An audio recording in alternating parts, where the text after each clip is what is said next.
भाषा की पराधीनता से मुक्ति दिलाने के लिए आपको मैं आमंत्रित कर रहा हूं, आपके लिए भाई राजीव दीक्षित जी को, कि हम भाषा की पराधीनताओं से मुक्ति पा करके एक सच्चे अर्थों में भारत में संपूर्ण आजादी लाएं और फिर से इस भारत को ऋषियों का देश बनाएं, क्रांतिवीर और महापुरुषों के सपनों का देश बनाएं।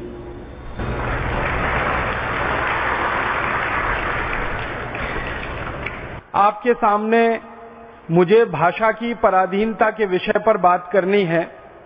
अपने भारत देश का आजादी के 63 साल के बाद ये सबसे बड़ा दुर्भाग्य है कि भाषा के स्तर पर अभी तक हम स्वतंत्र नहीं हो पाए, स्वाधीन नहीं हो पाए।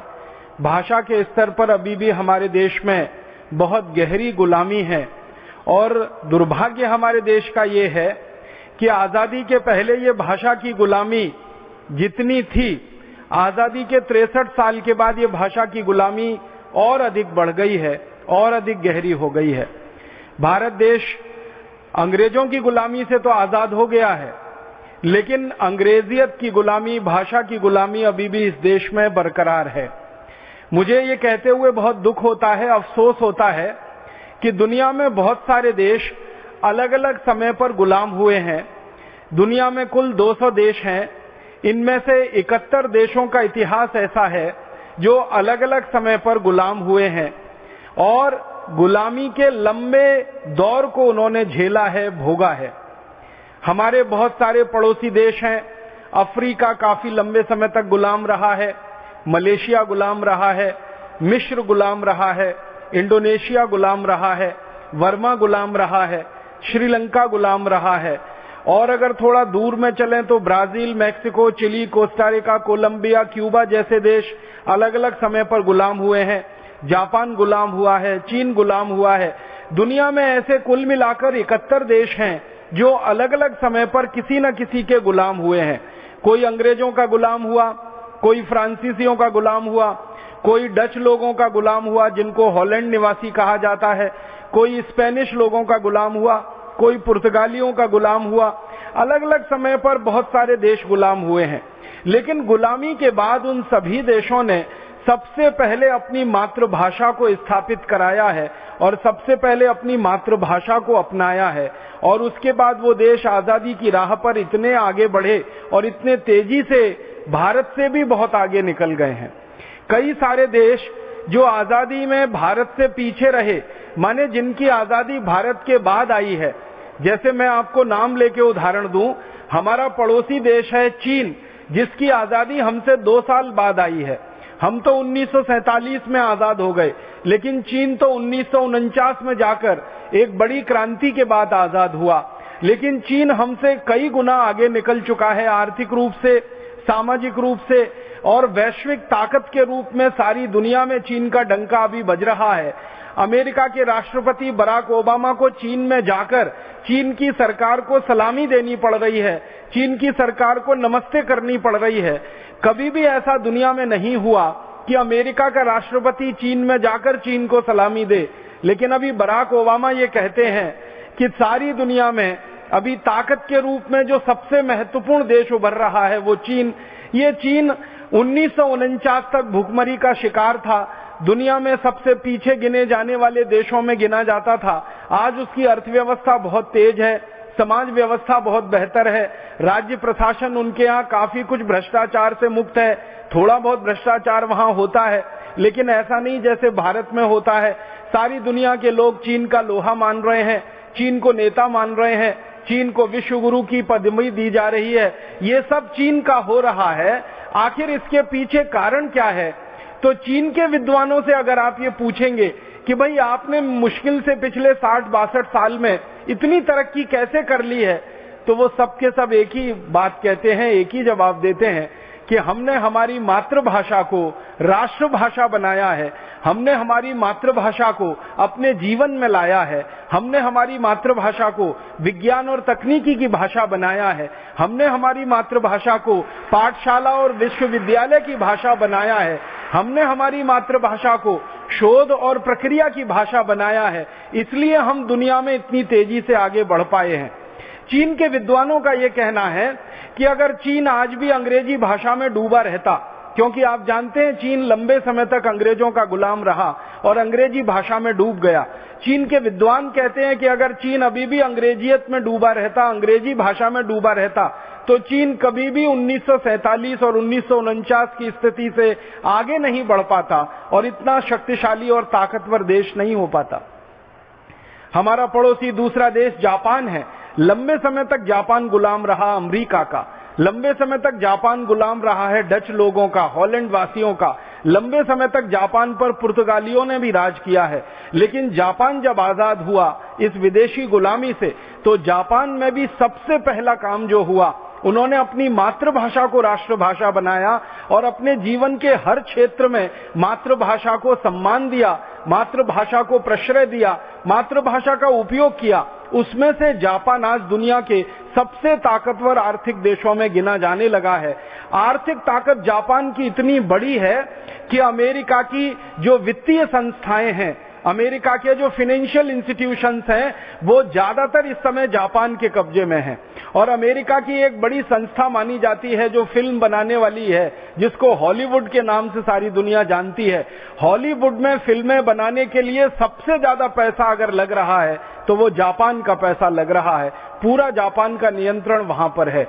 अमेरिका के होटल उद्योग में, अमेरिका के मोटर उद्योग में, अमेरिका के बीमा उद्योग में, अमेरिका के वित्तीय उद्योगों में सबसे ज्यादा ताकत अगर लगी है तो जापान की।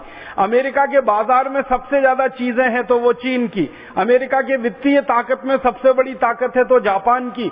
ये दोनों देश लगभग अमेरिका के बराबर खड़े हो गए हैं। आपको याद है कि इसी जापान को अमेरिका ने तबाह कर दिया था, बर्बाद कर दिया था। 2 एटम बम गिराए गए थे 1945 में, एक हिरोशिमा पर और एक नागासाकी पर। लाखों जापानवासी उसमें मारे गए थे और देश की कमर टूट गई थी, रीढ़ की हड्डी टूट गई थी। लेकिन एटम बम गिरने के मात्र 65-66 वर्षों में जापान ऐसी ताकत से खड़ा हुआ है कि उनकी रीढ़ की हड्डी अब इतनी मजबूत है कि दूसरे बहुत सारे देश उनका सहारा लेकर दुनिया में चलने की कोशिश कर रहे हैं। जापान के विद्वानों से जब ये पूछा जाता है कि आपने इतनी जल्दी इतनी तेज तरक्की की है, इसका कारण क्या है, वो भी वही उत्तर देते हैं कि हमने जापान की भाषा को अपनी राष्ट्रभाषा बनाया, मातृभाषा को राष्ट्रभाषा का सम्मान दिया, जीवन के हर क्षेत्र में जापानी को अपनाया। वो प्राथमिक स्तर का कोई विद्यालय हो और विश्वविद्यालय स्तर की कोई शिक्षा हो, हर जगह जापानी भाषा वहां चलवाई। इंजीनियरिंग कॉलेज, मेडिकल कॉलेज, उनके सारे के सारे विश्वविद्यालय के संस्थान जो शोध करते हैं वो सब जापानी में काम करने लगे हैं। यही कारण है जापान के तरक्की करने का, विकास करने का। जापान के जो बड़े अर्थशास्त्री हैं वो ये कहा करते हैं कि किसी भी देश की तरक्की और विकास में सबसे बड़ा जो अनुदान होता है, सबसे बड़ा जो हिस्सा होता है, वो उस देश की संकल्प शक्ति का होता है। हम लोग कई बार इस गलतफहमी के शिकार हो जाते हैं कि किसी देश की तरक्की में, किसी देश के विकास में पूंजी का बहुत योगदान है, पैसे का। फिर हम यहां फंस जाते हैं आकर कि किसी देश की तरक्की में तकनीकी का बहुत बड़ा योगदान है। फिर हम सोचने लगते हैं कि किसी देश की विकास का और उसकी तरक्की का विदेशी कंपनियों के द्वारा मदद करना बहुत बड़ा योगदान है। लेकिन जापान के अर्थशास्त्री, समाजशास्त्री सब इस तर्क को नकारते हैं। वो ये कहते हैं कि किसी भी देश की तरक्की और उसके विकास में सबसे बड़ा योगदान होता है संकल्प शक्ति का, और वो मानते हैं कि संकल्प शक्ति मातृभाषा से ही आ सकती है। विदेशी भाषाओं में संकल्प नहीं लिए जाते और विदेशी भाषाओं के संकल्प कभी पूरे नहीं हो पाते। ये जापान की कहानी है। हम थोड़ा दूर चलें, कोई और देश की कहानी देखें, क्यूबा की कहानी देखें, ब्राजील की देखें। ब्राजील एक बहुत बड़ा देश है लैटिन अमेरिका में, दक्षिणी अमेरिका में, जो बहुत तेजी से विकसित हो रहा है। हालांकि अमेरिका के नजदीक है, लेकिन आपको सुनकर हैरानी होगी, ब्राजील अमेरिका के बिल्कुल नजदीक है। अमेरिका की सीमा से ब्राजील की सीमा लगती है, लेकिन ब्राजील देश में अमेरिका की भाषा अंग्रेजी नहीं चलती है, उनकी अपनी भाषा चलती है। लंबे समय तक ब्राजील भी गुलाम रहा है विदेशियों का, लेकिन आजादी के बाद उन्होंने भी अपनी मातृभाषा को राष्ट्रभाषा बनाया, उसका सम्मान बढ़ाया, जीवन में मातृभाषा का हर कदम पर उपयोग बढ़ाया। उसमें से ब्राजील बहुत ताकतवर होकर निकला। दुनिया के 71 देशों की कहानी अगर आप देखेंगे तो ऐसी ही कहानी दिखाई देती है। ये तो मैंने कुछ नाम लिए जापान, चीन, ब्राजील जैसे देशों के, जो बहुत बड़े देश हैं दुनिया में, जिनकी अर्थव्यवस्था बहुत बड़ी है, जिनकी आबादी बहुत बड़ी है, जिनके संसाधन बहुत हैं, जिनकी भौगोलिक सीमाएं बहुत बड़ी हैं। मैं कुछ उदाहरण देना चाहता हूं दुनिया के छोटे छोटे देशों के, जिनकी भौगोलिक सीमाएं भारत के एक जिले से भी छोटी हैं, जिनकी आबादी भारत के एक जिले से भी कम है। भारत के सबसे छोटे जिले से भी छोटे देश दुनिया में बहुत हैं, और एक दो नहीं है, 24 हैं। एक छोटा सा देश है, उसका नाम है फिनलैंड। एक छोटा देश है, उसका नाम है डेनमार्क। एक छोटा सा देश है, उसका नाम है नॉर्वे। ऐसे दुनिया में 24 छोटे से देश हैं जो भारत के एक एक जिले से कम हैं, जिनकी आबादी 10 लाख, 15 लाख, 20 लाख, 22 लाख के आसपास की है। बहुत अधिक हो तो 30 लाख की आबादी है। हमारे देश में तो कई जिले 30 लाख से कई गुने बड़े हैं। दिल्ली की बात करें, दिल्ली तो अब राज्य हो गया है, लेकिन दिल्ली जैसे कई बड़े राज्यों के बराबर के जिले हैं हमारे देश में, जिनकी आबादी करोड़ों में है। लेकिन कई देश हैं जिनकी आबादी 15, 20, 22, 50 माने 30 लाख के आसपास है। उन देशों की कहानी भी अगर आप पढ़ेंगे तो उनकी कहानी भी यही है। जैसे फिनलैंड बहुत छोटा सा देश है, दुनिया के 200 देशों में सबसे छोटे देशों में उसकी गिनती होती है। मुश्किल से आबादी उनकी 30 लाख के आसपास है। इतने छोटे से देश ने एक संकल्प ले रखा है, और ये संकल्प उनका 100 साल पुराना है। 100 साल पहले फिनलैंड गुलाम हो गया था, और गुलामी के बाद उन्होंने आजादी पाई। आजादी के बाद उनका पहला संकल्प है, जिसको 100 साल से उन्होंने टस से मस नहीं होने दिया, और वो संकल्प ये है कि हम कभी विदेशी भाषा में अपने देश में कोई काम नहीं करेंगे। फिनलैंड की सरकार चलेगी तो फिनिश भाषा में काम करेगी। फिनलैंड के विश्वविद्यालय चलेंगे तो फिनिश भाषा में काम करेंगे। फिनलैंड के बच्चों को प्राथमिक स्तर से लेकर उच्चतम शिक्षा दी जाएगी तो उनकी फिनिश भाषा में होगी। उनके यहाँ विज्ञान और तकनीकी का काम किया जाएगा तो फिनिश भाषा में होगा। उनके यहाँ इंजीनियरिंग कॉलेज चलाए जाएंगे तो फिनिश में होंगे। उनके यहाँ मेडिकल कॉलेज होंगे तो फिनिश में होंगे। छोटा सा देश फिनलैंड अपनी मातृभाषा को सीने से ऐसे चिपकाए हुए है जैसे कोई मां अपने बच्चे को छाती से चिपका कर रखती है। आसपास के देश इतना दबाव डालते रहते हैं फिनलैंड के ऊपर। अगर आप यूरोप का नक्शा देखेंगे तो फिनलैंड इंग्लैंड से बहुत ज्यादा दूर नहीं है, फिनलैंड फ्रांस से भी बहुत ज्यादा दूर नहीं है, स्पेन से भी बहुत ज्यादा दूर नहीं है, पुर्तगाल से भी ज्यादा दूर नहीं है, जर्मनी से भी ज्यादा दूर नहीं है। ये बहुत सारे बड़े देश हैं फिनलैंड के आसपास में। ये दबाव डालते रहते हैं फिनलैंड पर कि भाषा बदल दो, अंग्रेजी कर लो, भाषा के साथ साथ और भी चीजें बदल दो। लेकिन फिनलैंड के निवासी कहते हैं कि हमारी आजादी तब तक सुरक्षित है जब तक हमारी मातृभाषा सुरक्षित है। जिस दिन हमने मातृभाषा को छोड़ दिया उस दिन हमारी आजादी चली जाएगी। आप जरा कल्पना करिए थोड़ी देर के लिए कि 30 लाख की आबादी का छोटा सा देश जो 24-25 बड़े देशों से चारों तरफ घिरा हुआ है, जिसके पास अपनी सेना नहीं है, जिसके पास अपनी पुलिस व्यवस्था नहीं है, वो देश टिका हुआ है, अपनी आजादी को बरकरार रखे हुए है। 100 साल से उनकी आजादी बरकरार है। कोई दूसरे देश की हिम्मत नहीं है उनके देश में हस्तक्षेप करने की। तो वो कहते हैं इसका एक ही कारण है, उनकी मातृभाषा जो इस समय उनकी राष्ट्रभाषा है। फिनलैंड के बगल में और एक छोटा सा देश है डेनमार्क, बिल्कुल छोटा सा देश है। डेनमार्क की आबादी तो मुश्किल से 22 लाख के आसपास है। भारत में तो पता नहीं 22 लाख की आबादी के कितने अधिक जिले होंगे। वो डेनमार्क की मातृभाषा जो है वो डेनिश है, और उनके यहाँ सब काम डेनिश में होता है। सारी दुनिया के जो भाषा विज्ञानी हैं वो इस बात पर हैरानी व्यक्त करते हैं कि दुनिया में शब्दों की संख्या के अनुसार सबसे छोटी भाषा है तो वो डेनिश भाषा है, जिसमें सबसे कम शब्द हैं। अगर सबसे कम शब्दों वाली भाषा डेनिश है पूरी दुनिया में, लेकिन फिर भी वो डेनमार्क की राष्ट्रभाषा है।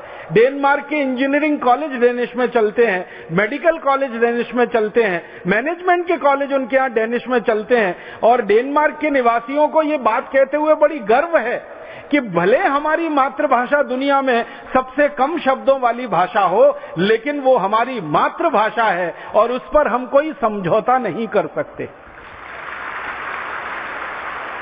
जैसे हम लोग कई बार आपस में बात करते हैं ना, भले हमारी माँ दूसरे की माँ से कम सुंदर हो, लेकिन वो हमारी माँ है, और माँ जो है ना वो समझौते के लायक नहीं होती है। ऐसे ही डेनमार्क के निवासी इस गौरव से बात को कहते हैं, हमारी भाषा सबसे छोटी है तो क्या हुआ, हमारा देश सबसे छोटा है तो क्या हुआ, हमारा देश दुश्मनों से घिरा हुआ है तो क्या हुआ, लेकिन हमने मातृभाषा को राष्ट्रभाषा बना रखा है। और डेनमार्क के निवासियों के मन में इतना आत्मविश्वास है, वो ये कहते हैं कि जब तक हमारी मातृभाषा को हम सीने से चिपकाए रहेंगे, राष्ट्रभाषा बनाए रहेंगे, तब तक हमारे देश की आजादी का कोई बाल बांका नहीं कर सकता, कोई हमारी तरफ आंख उठाकर नहीं देख सकता। ये छोटे छोटे देश, डेनमार्क है, इसी के नजदीक में और एक छोटा सा देश है, उसका नाम है स्वीडन है।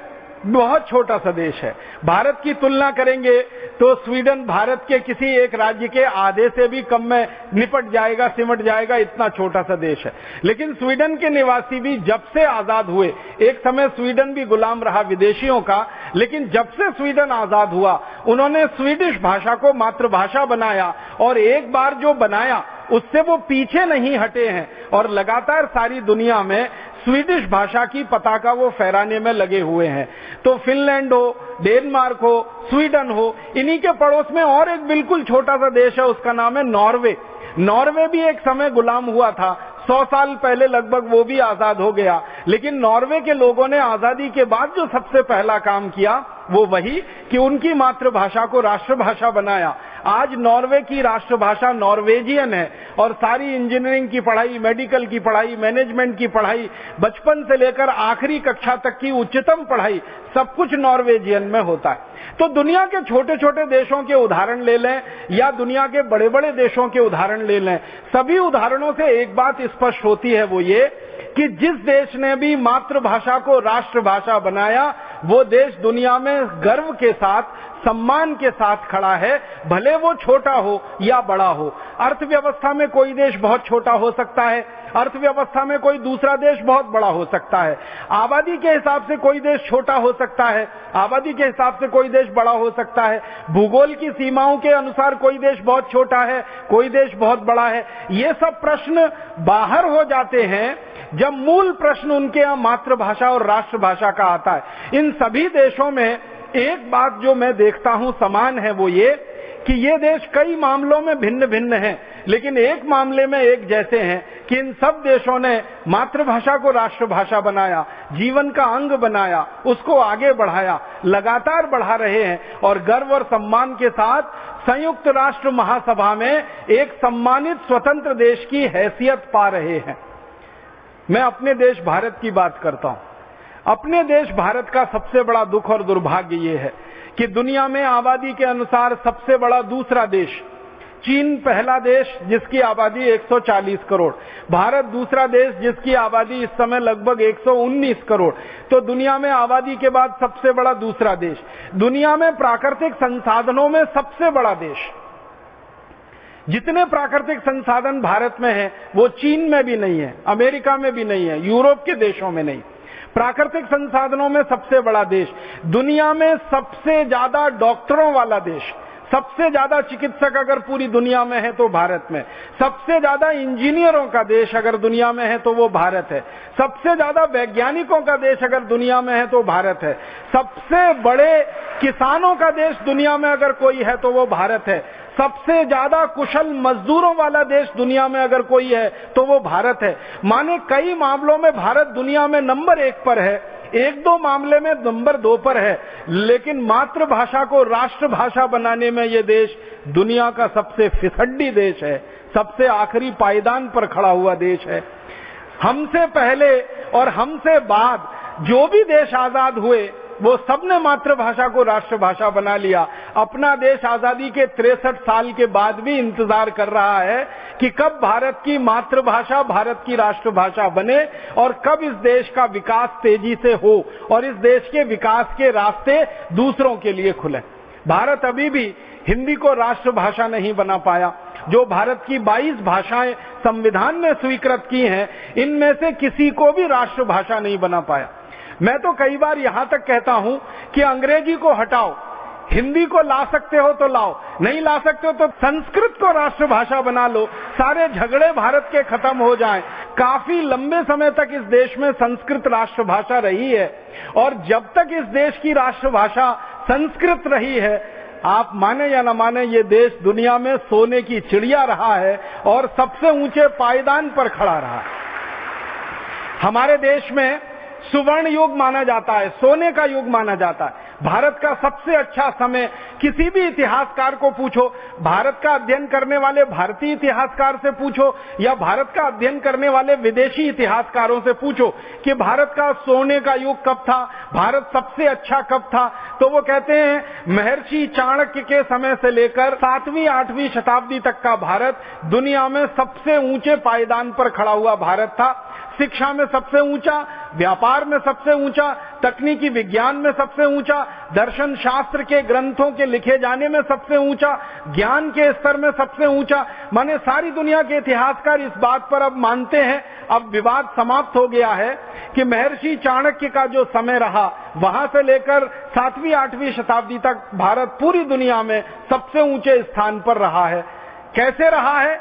तो उसका सबसे बड़ा कारण है कि संस्कृत उस समय देश की राष्ट्रभाषा रही, संस्कृत उस समय देश की राज्य भाषा रही, संस्कृत इस देश के लोगों के पढ़ने पढ़ाने की भाषा रही, संस्कृत इस देश में बोलने चालने की भाषा रही, संस्कृत इस देश में हर काम की भाषा रही है। विज्ञान की, तकनीकी की, विश्वविद्यालय की पढ़ाई के लिए, चिकित्सा के लिए, सर्जरी के लिए, सब तरह के काम के लिए संस्कृत को हमारे यहाँ माध्यम बनाया गया और संस्कृत के माध्यम से इसको आगे बढ़ाया गया।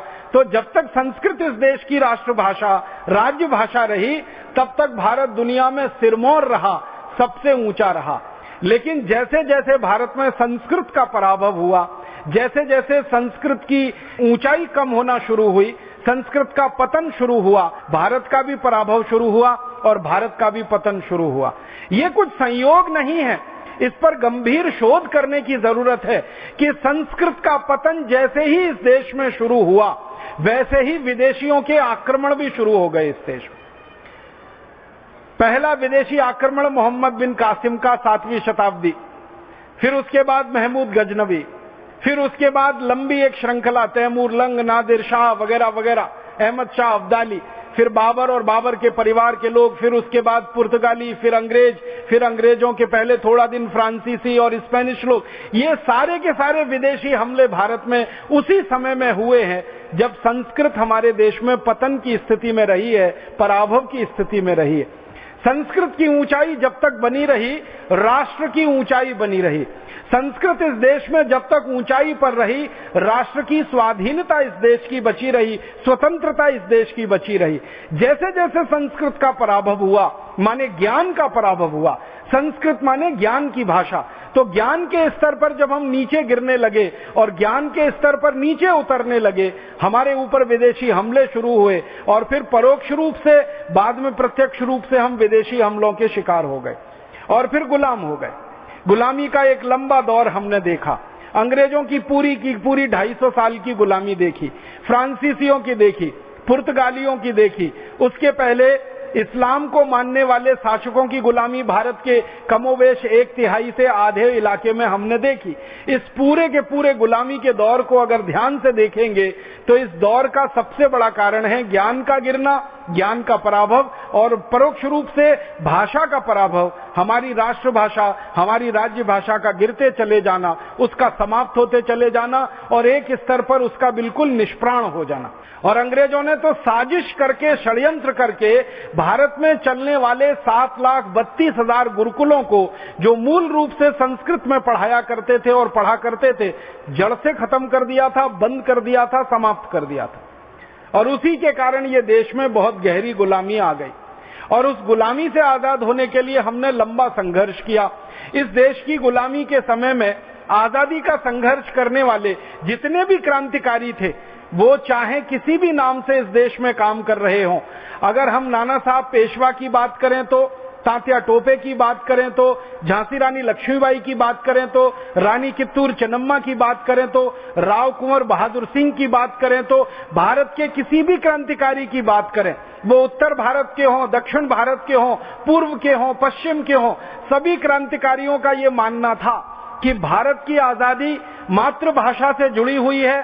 जब तक हमारी मातृभाषा को सम्मान नहीं दिला पाएंगे, हम इस देश में आजादी नहीं ला पाएंगे। ये हमारे 1857 के दौर के क्रांतिकारियों का कहना था।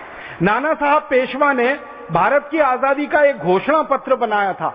उस घोषणा पत्र का प्रथम वाक्य आप पढ़ेंगे तो आप में रोमांच पैदा हो जाएगा। नाना साहब पेशवा अपने घोषणा पत्र में लिखते हैं कि वह दिन दूर नहीं जब भारत में आजादी का सूर्य उगेगा, और वो दिन वो होगा जब हम हमारी मातृभाषा में देश के सारे काम कर पाएंगे, लोगों को न्याय मातृभाषा में मिले, लोगों को शिक्षा मातृभाषा में मिले, लोगों की आम बोलचाल मातृभाषा में हो, लोगों के जीवन का हर काम मातृभाषा में हो। हाँ, ऐसा दिन दूर नहीं है, हम बहुत जल्दी देख पाएंगे। ये नाना साहब पेशवा के घोषणा पत्र का प्रथम वाक्य है। माने वो मानते हैं कि आजादी की लड़ाई जो है और लड़ी जा रही है वो मातृभाषा की नींव पर ही खड़ी होगी। अब नाना साहब पेशवा का घोषणा पत्र हो या तात्या टोपे झांसी की रानी लक्ष्मीबाई का संकल्प हो या कित्तूर चन्नम्मा का संकल्प हो या दूसरे दौर के जो आजादी के नेता माने जाते हैं, लोकमान्य बाल गंगाधर तिलक का घोषणा पत्र आप पढ़ें, उसके पहले वाक्य में लिखा है, लोकमान्य बाल गंगाधर तिलक आप जानते हैं मूल रूप से मराठी भाषी थे। जन्म महाराष्ट्र में हुआ, शिक्षा मराठी में हुई, बोलचाल उनकी मराठी थी, सब कुछ वो मराठी थे। लेकिन जब राष्ट्रभाषा का सवाल आता था तो बेहिचक वो कहा करते थे, बहुत साहस से कहा करते थे कि राष्ट्रभाषा का स्थान तो सिर्फ हिंदी और हिंदी को ही मिल सकता है। भले मैं मराठी मातृभाषी हूं, लेकिन हिंदी ही देश की राष्ट्रभाषा हो सकती है। महात्मा गांधी भी इसी तरह के वाक्य कहा करते थे। महात्मा गांधी का मूल आप जानते हैं गुजरात, उनकी मातृभाषा गुजराती, लेकिन महात्मा गांधी ने एक बार नहीं सैकड़ों बार ये कहा कि इस भारत की राष्ट्रभाषा कोई हो सकती है तो वो हिंदी ही हो सकती है, क्योंकि हिंदी ही देश की एकता को बांधने की ताकत रखती है और हिंदी में वो शक्ति है कि पूरे देश को एक सूत्र में पिरोकर आगे बढ़ा सके। ऐसे ही हमारे देश के एक महान महापुरुष महर्षि दयानंद जी की भी बात अगर आप सुनेंगे तो वो भी यही मानते थे। मूलतः महर्षि दयानंद भी गुजराती भाषी थे। गुजरात में उनका जन्म हुआ, राजकोट जिले में, पढ़ाई संस्कृत में हुई, लेकिन वो बार बार ये कहा करते थे कि पूरे देश को एकता के सूत्र में पिरो सकती है तो हिंदी है, पूरे देश को एक साथ बांध सकती है तो वो हिंदी है, और भारत की राष्ट्रभाषा होने का गौरव अगर मिल सकता है तो वो हिंदी को मिल सकता है। बस उनके कहने में और दूसरों के कहने में एक ही छोटा सा अंतर था कि महर्षि दयानंद जी का आग्रह इस बात पर था कि हिंदी होनी चाहिए, वो संस्कृत निष्ठ हिंदी होनी चाहिए, शुद्ध हिंदी होनी चाहिए, जो संस्कृत के ज्यादा शब्दों का उपयोग कर सके। बाकी सभी मामलों में दूसरे क्रांतिकारियों से उनके विचार मिलते जुलते थे। तो महर्षि दयानंद हों, महात्मा गांधी रहे हों, लोकमान्य बाल गंगाधर तिलक रहे हों, ये सब आप जानते हैं 1850 से 1890 के दौर के सब क्रांतिवीर थे। इसके बाद के जो क्रांतिवीर रहे, जैसे महर्षि अरविंद रहे, सुभाष चंद्र बोस रहे, चंद्रशेखर आजाद रहे, अशफाक उल्लाह रहे, और हमारे देश के विनायक दामोदर सावरकर रहे, ऐसे जो तीसरे दौर के आजादी के नायक इस देश में थे, उनके लिखे हुए शब्दों को, उनके लिखे हुए लेखों को, उनके दिए गए भाषणों को आप सुनेंगे तो वो सब भी एक बात पर सहमत हैं, वो ये कि अंग्रेजी भाषा का स्थान भारत में अगर कोई ले सकता है तो वो भारत की मातृभाषा राष्ट्रभाषा हिंदी ही है, और जल्दी से जल्दी अंग्रेजी को भारत से विदा होना चाहिए और उसके स्थान पर हिंदी को राष्ट्रभाषा स्थापित किया जाना चाहिए। तो भारत के सभी दौर के क्रांतिकारियों की ये अभिलाषा रही, ये इच्छा रही कि भारत अंग्रेजों की गुलामी से आजाद हो, साथ साथ में अंग्रेजी की गुलामी से भी आजाद हो, और भारत की मातृभाषा राष्ट्रभाषा हिंदी इस देश में स्थापित हो। लेकिन आजादी के बाद क्या हुआ इस देश में? 15 अगस्त 1947 को हम आजाद हो गए। अंग्रेजों से हमने आजादी ले ली या अंग्रेजों ने हमको आजादी दे दी। आजादी मिलने के थोड़े दिन पहले तक महात्मा गांधी ये कहा करते थे कि आजादी मिल गई जिस दिन, महात्मा गांधी लगभग 6 महीने पहले जून 1946 में ये बात कह रहे हैं। वो कह रहे हैं कि आजादी मिलने के सिर्फ 6 महीने भारतवासी इंतजार करें, पूरे देश की राष्ट्रभाषा हिंदी हो जाएगी और सरकार के कामकाज की भाषा हिंदी हो जाएगी, संसद और विधानसभाओं की भाषा हिंदी हो जाएगी। और महात्मा गांधी ने इतनी कड़ी बात कही थी कि जो संसद में बोलने वाला सांसद हिंदी में बात नहीं करेगा, जो विधानसभाओं में बोलने वाला विधायक हिंदी में बात नहीं करेगा, तो महात्मा गांधी कहा करते थे कि मैं सबसे पहला आदमी होऊंगा जो उनके खिलाफ आंदोलन करूंगा और अंग्रेजी में बोलने वालों को जेल में भिजवाऊंगा। इतने कड़े शब्द उन्होंने बोले थे। वो कहा करते थे कि आजादी के बाद भारत का कोई सांसद और विधायक अंग्रेजी में बात करे, इससे बड़ा भारत का अपमान कोई दूसरा नहीं हो सकता, और मैं बर्दाश्त नहीं करूंगा कि भारत का कोई सांसद और विधायक अंग्रेजी में बात करे। एक बार इससे भी ज्यादा कड़ी बात गांधी जी ने कही। गांधी जी ने कहा कि मुझे सत्ता नहीं चाहिए, सिंहासन नहीं चाहिए। जैसे अपने भारत स्वाभिमान का स्पष्ट उद्घोष वाक्य है कि हमें सत्ता नहीं चाहिए, सिंहासन नहीं चाहिए। परम पूजनीय स्वामी जी ने जैसे घोषणा कर रखी है कि सत्ता और सिंहासन और प्रतिष्ठा से उनका कोई मोह नहीं है, उसकी प्राप्ति के लिए ये भारत स्वाभिमान नहीं है, ऐसे ही महात्मा गांधी कहा करते थे कि उन्हें सत्ता नहीं चाहिए, सिंहासन नहीं चाहिए, प्रतिष्ठा नहीं चाहिए। लेकिन गांधी जी कहा करते थे कि एक चीज तो मुझे चाहिए और उसके लिए मैं मर जाऊंगा, अपनी जान दे दूंगा। वो अपनी राष्ट्रभाषा का सम्मान चाहिए, राष्ट्रभाषा की प्रतिष्ठा चाहिए, इसके लिए तो मैं अपना बलिदान करने को तैयार। एक दिन गांधी जी ने इससे भी ज्यादा आगे बोल दिया। उन्होंने कहा कि भारत की आजादी के बाद अगर सरकार ने अंग्रेजी को नहीं हटाया तो मेरी जगह भारत सरकार की जेल में होगी और मैं भारत सरकार के खिलाफ सत्याग्रह करूंगा। इतने ज्यादा आग्रही थे वो मातृभाषा के। और एक दिन गांधी जी ने यहां तक कहा कि भारत में आजादी मिलने के बाद अगर भारत का साधारण आदमी, साधारण नागरिक कोई भी बात को अपनी मातृभाषा में कहे और सरकार उसकी व्यवस्था ना कर पाए तो वो सरकार को चुल्लू भर पानी में डूब मरना चाहिए कि आम आदमी, साधारण आदमी की भाषा को समझने की हमारी सरकार की तैयारी और हैसियत नहीं। इतने कड़े वाक्य। एक दिन गांधी जी ने कहा कि मुझे सत्ता नहीं चाहिए, सिंहासन नहीं चाहिए, लेकिन मेरे दिल में एक बात आती है बार बार कि मैं एक दिन के लिए भारत का शासक बन जाऊं, एक दिन के लिए। वो कहते थे 24 घंटे के लिए मेरे हाथ में भारत की सत्ता सौंप दो, मैं भारत का शासक बन जाऊं और ऐसा शासक बनूं जो 25वें घंटे इस्तीफा दे दूं। तो 24 घंटे में मैं सबसे पहला काम क्या करूंगा? तो गांधी जी ने कहा सबसे पहला काम हिंदी को भारत की राष्ट्रभाषा बनाऊंगा। फिर किसी ने कहा दूसरा काम क्या करेंगे? तो कहने लगे पूरे देश से शराब की दुकानें बंद कराऊंगा, शराब का उत्पादन बंद कराऊंगा। फिर किसी ने पूछा बापूजी तीसरा काम आप क्या करेंगे?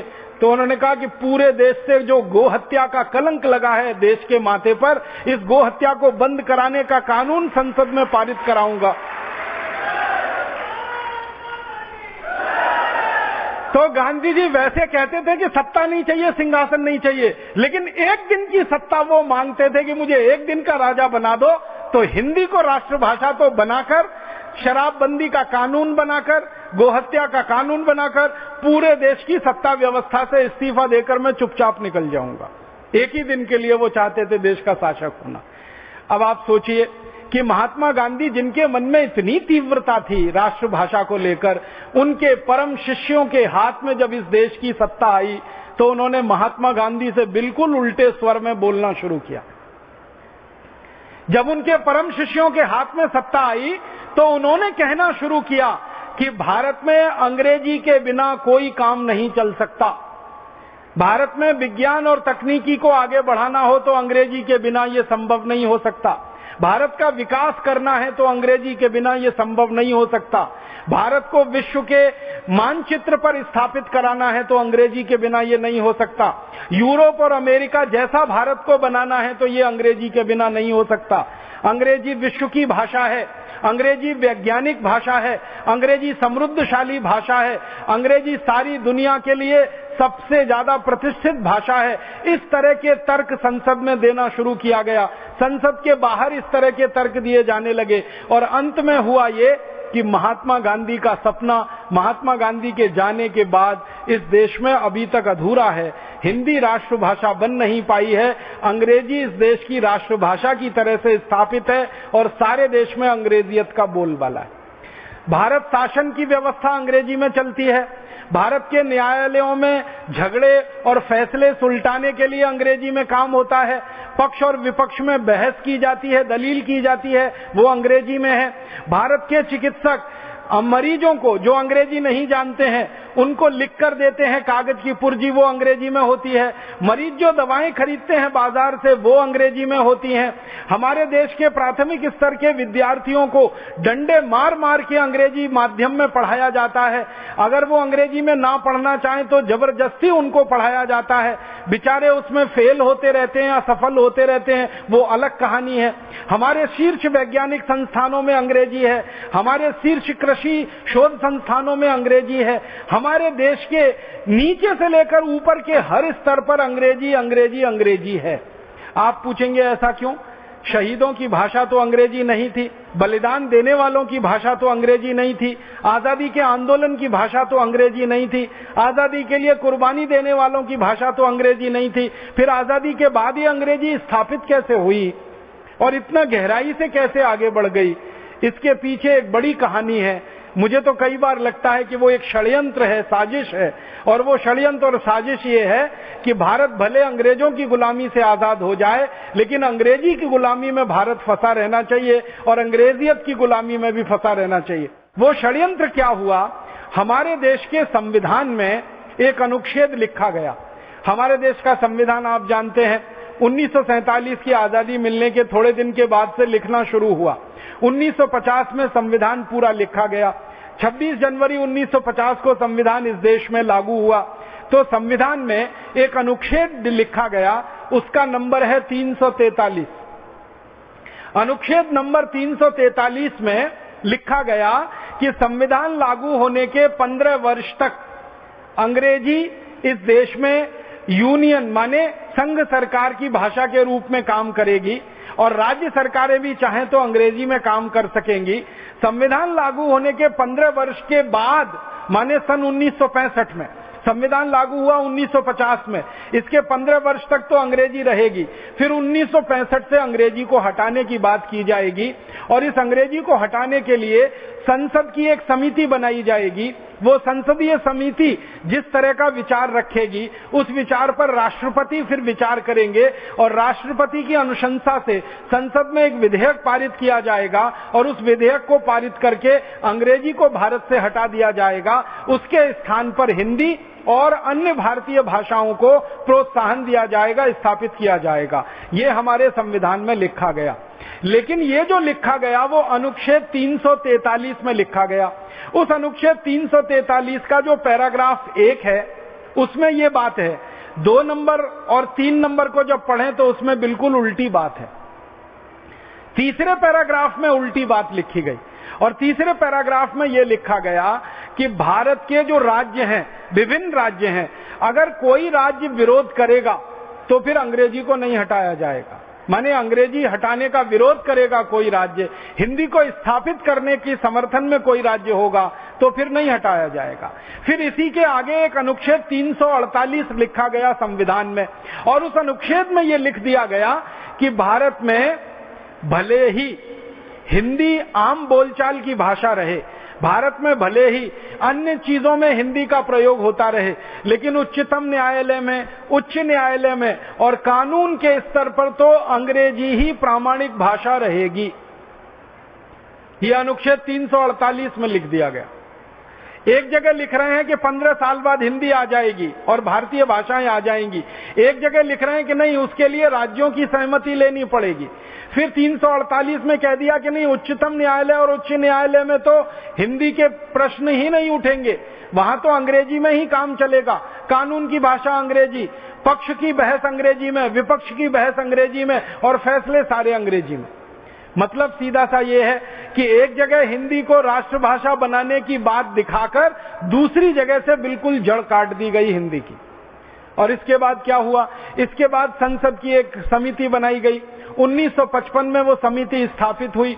उस समिति से कहा गया कि आप रिपोर्ट दीजिए। समिति ने ये कह दिया कि अभी भारत में अंग्रेजी को हटाने का अनुकूल समय नहीं आया है।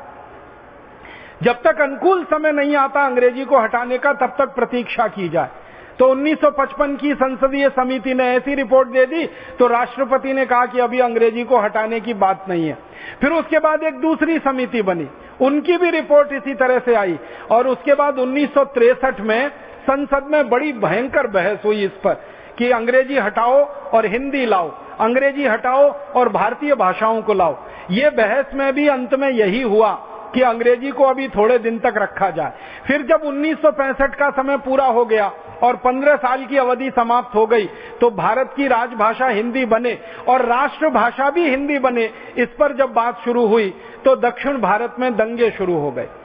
और दक्षिण भारत में जो दंगे शुरू हुए, भारत सरकार की खुफिया विभाग की रिपोर्ट बताती है कि वो दंगे अपने आप नहीं हुए, कराए गए, उन नेताओं के द्वारा भड़काए गए जो नहीं चाहते थे कि अंग्रेजी इस देश में से हटे। तो सरकार को मौका मिल गया ये कहने का कि हिंदी को राष्ट्रभाषा बनाने के नाम पर अगर दंगे हो रहे हैं तो हिंदी को राष्ट्रभाषा नहीं बनाया जा सकता, अंग्रेजी को ही बरकरार रखना पड़ेगा। और 1967 में विधेयक पास कर दिया गया। फिर 1968 में उस विधेयक में एक संशोधन कर दिया गया और वो संशोधन इस समय हमारे लिए फांसी के फंदे जैसा है, भारत की राष्ट्रभाषा के लिए, भारत की मातृभाषाओं के लिए। उस संशोधन में लिखा यह गया कि भारत के जितने राज्य हैं इनमें से एक राज्य भी अगर अंग्रेजी का समर्थन करेगा तो भारत में अंग्रेजी ही लागू रहेगी। भारत में इस समय 33 राज्य हैं और 33 राज्यों में से एक राज्य भी अगर ये कहता है कि अंग्रेजी होनी ही चाहिए तो पूरे भारत में अंग्रेजी रहेगी।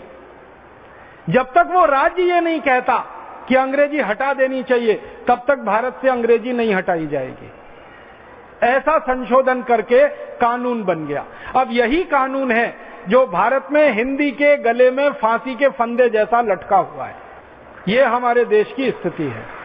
अब ये स्थिति संसद ने बनाई है, ये स्थिति संविधान ने बनाई है, ये स्थिति कानून ने बनाई है। आप जानते हैं संसद को चलाने वाले नेता होते हैं, आपको मालूम है संविधान बनाने वाले भी नेता ही थे और आपको मालूम है विधायिकाओं को चलाने वाले भी नेता ही हैं। तो भारत में कुछ नेता जो आजादी के बाद से लगातार इस षड्यंत्र में लगे रहे हैं कि अंग्रेजी हटनी नहीं चाहिए भारत से क्योंकि उनकी सत्ता वहां से हट जाएगी।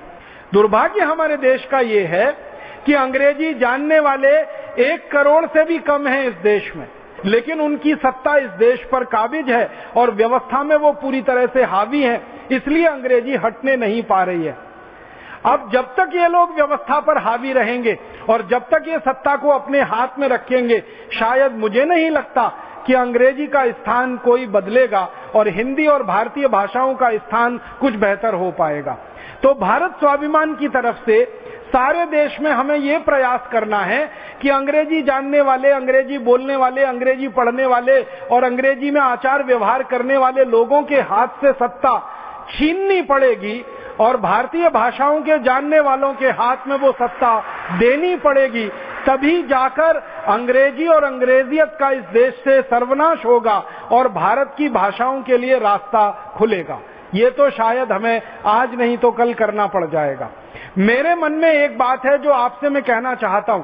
ये अंग्रेजी के समर्थन में तर्क देने वाले जो नेता हैं और अंग्रेजी को भारत में बनाकर रखने वाले जो नेता हैं, ये मूलतः 4 तर्क देते हैं।